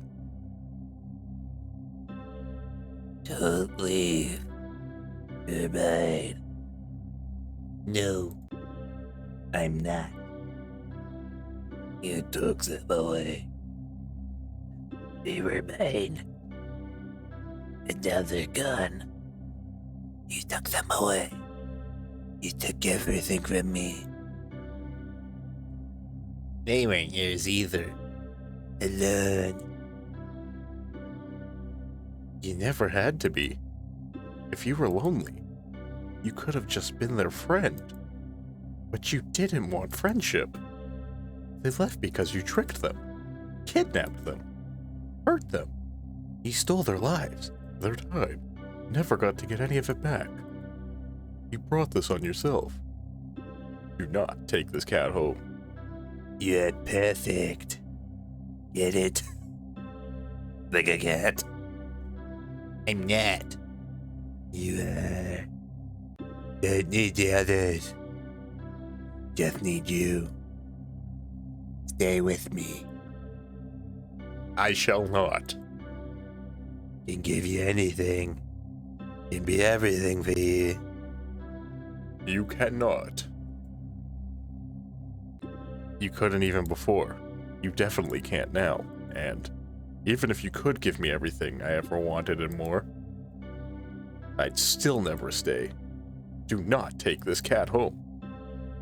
I love you. I do. So much. I love you. I love you, I love you, I love you, I love you, I love you, I love you, I love you, I love you, I love you, I love you, I love you, I love you, I love you, I love you, I love you. Stop!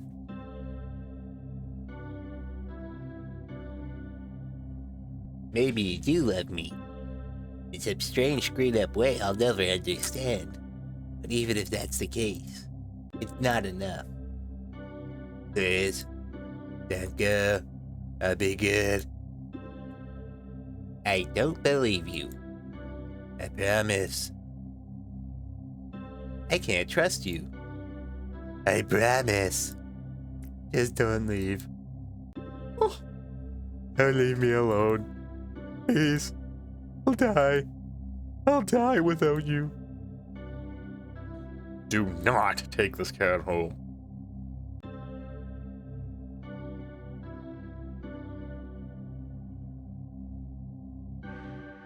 I hate you. Now that I can believe. There's nothing left to say.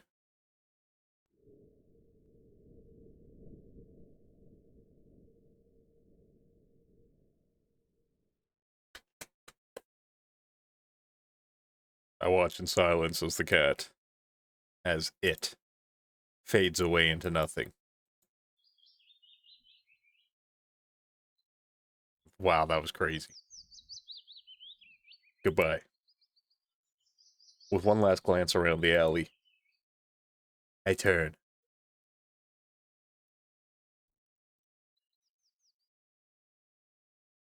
And leave. Ending 38. Do not take this cat home.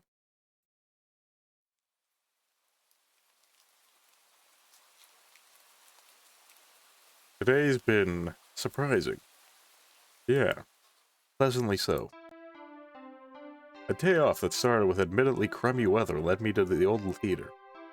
Day off that started with admittedly crummy weather led me to the old theater, where I enjoyed a movie by myself.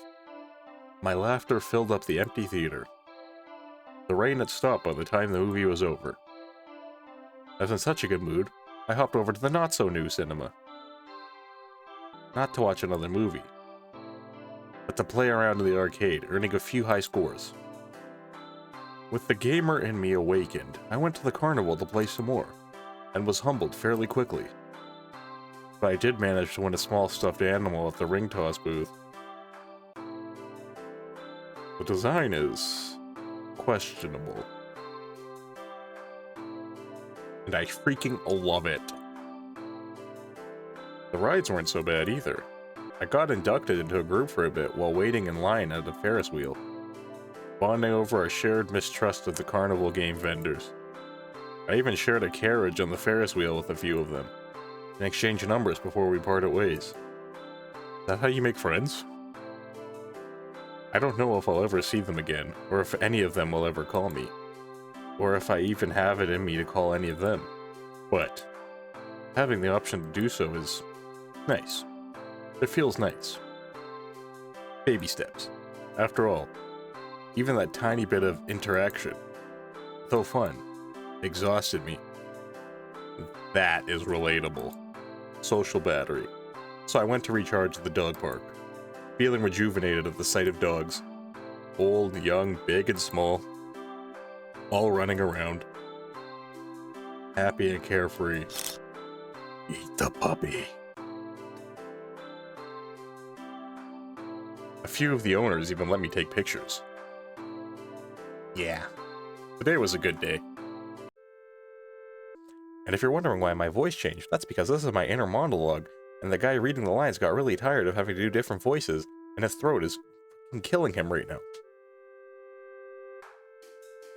I don't think about the cat, or it, I guess, all that much these days. It was hard at first. In the immediate days and weeks that followed, what happened to me was all I could think about. There were days I blamed myself, days I questioned my choices. I went back to the alley more times than I want to admit. The feeling that always went through me as the sight of that empty cardboard box was so indescribable, so overwhelming. I'd sometimes break down and cry right where I stood. It took a while, but eventually that strange emotion became clearer and clearer, until I had the courage to recognize it for what it was. Relief. I'd been afraid to feel it for so long, terrified to let my guard down. But that sense of relief finally returned. Relief that it was gone. Relief that I was free to live my life. However, simply or extraordinarily, I wished the ones it had imprisoned. I never heard their voices again, either. But that's for the best. Living here and now, never forgetting what they did for me, and what I did for them too. For now, I think that's enough. At least, I hope so. And that, wherever they are, they're finally at peace. I'm fighting for my own peace too. One day at a time. One tomorrow after another.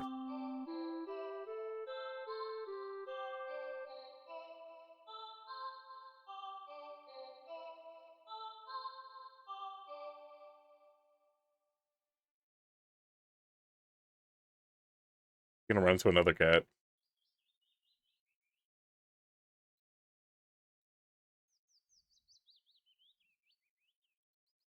Finally, I head home. My little apartment.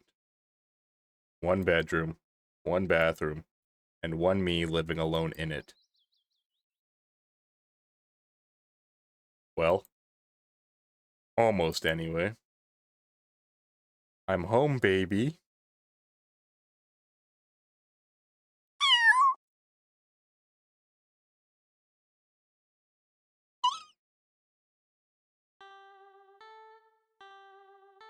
A little kitten flails as it awkwardly runs over and mews up at me. I'd call him like Scratch or something. I kneel down, looking fondly at its hazel green eye. The poor thing had been hurt and starving when I found it a few weeks ago. But it certainly got its energy back after a little food and care. Did you miss me? Hungry, huh? Me too. It's been a long day. I smile helplessly at its cute little face. Let's find something to eat, okay?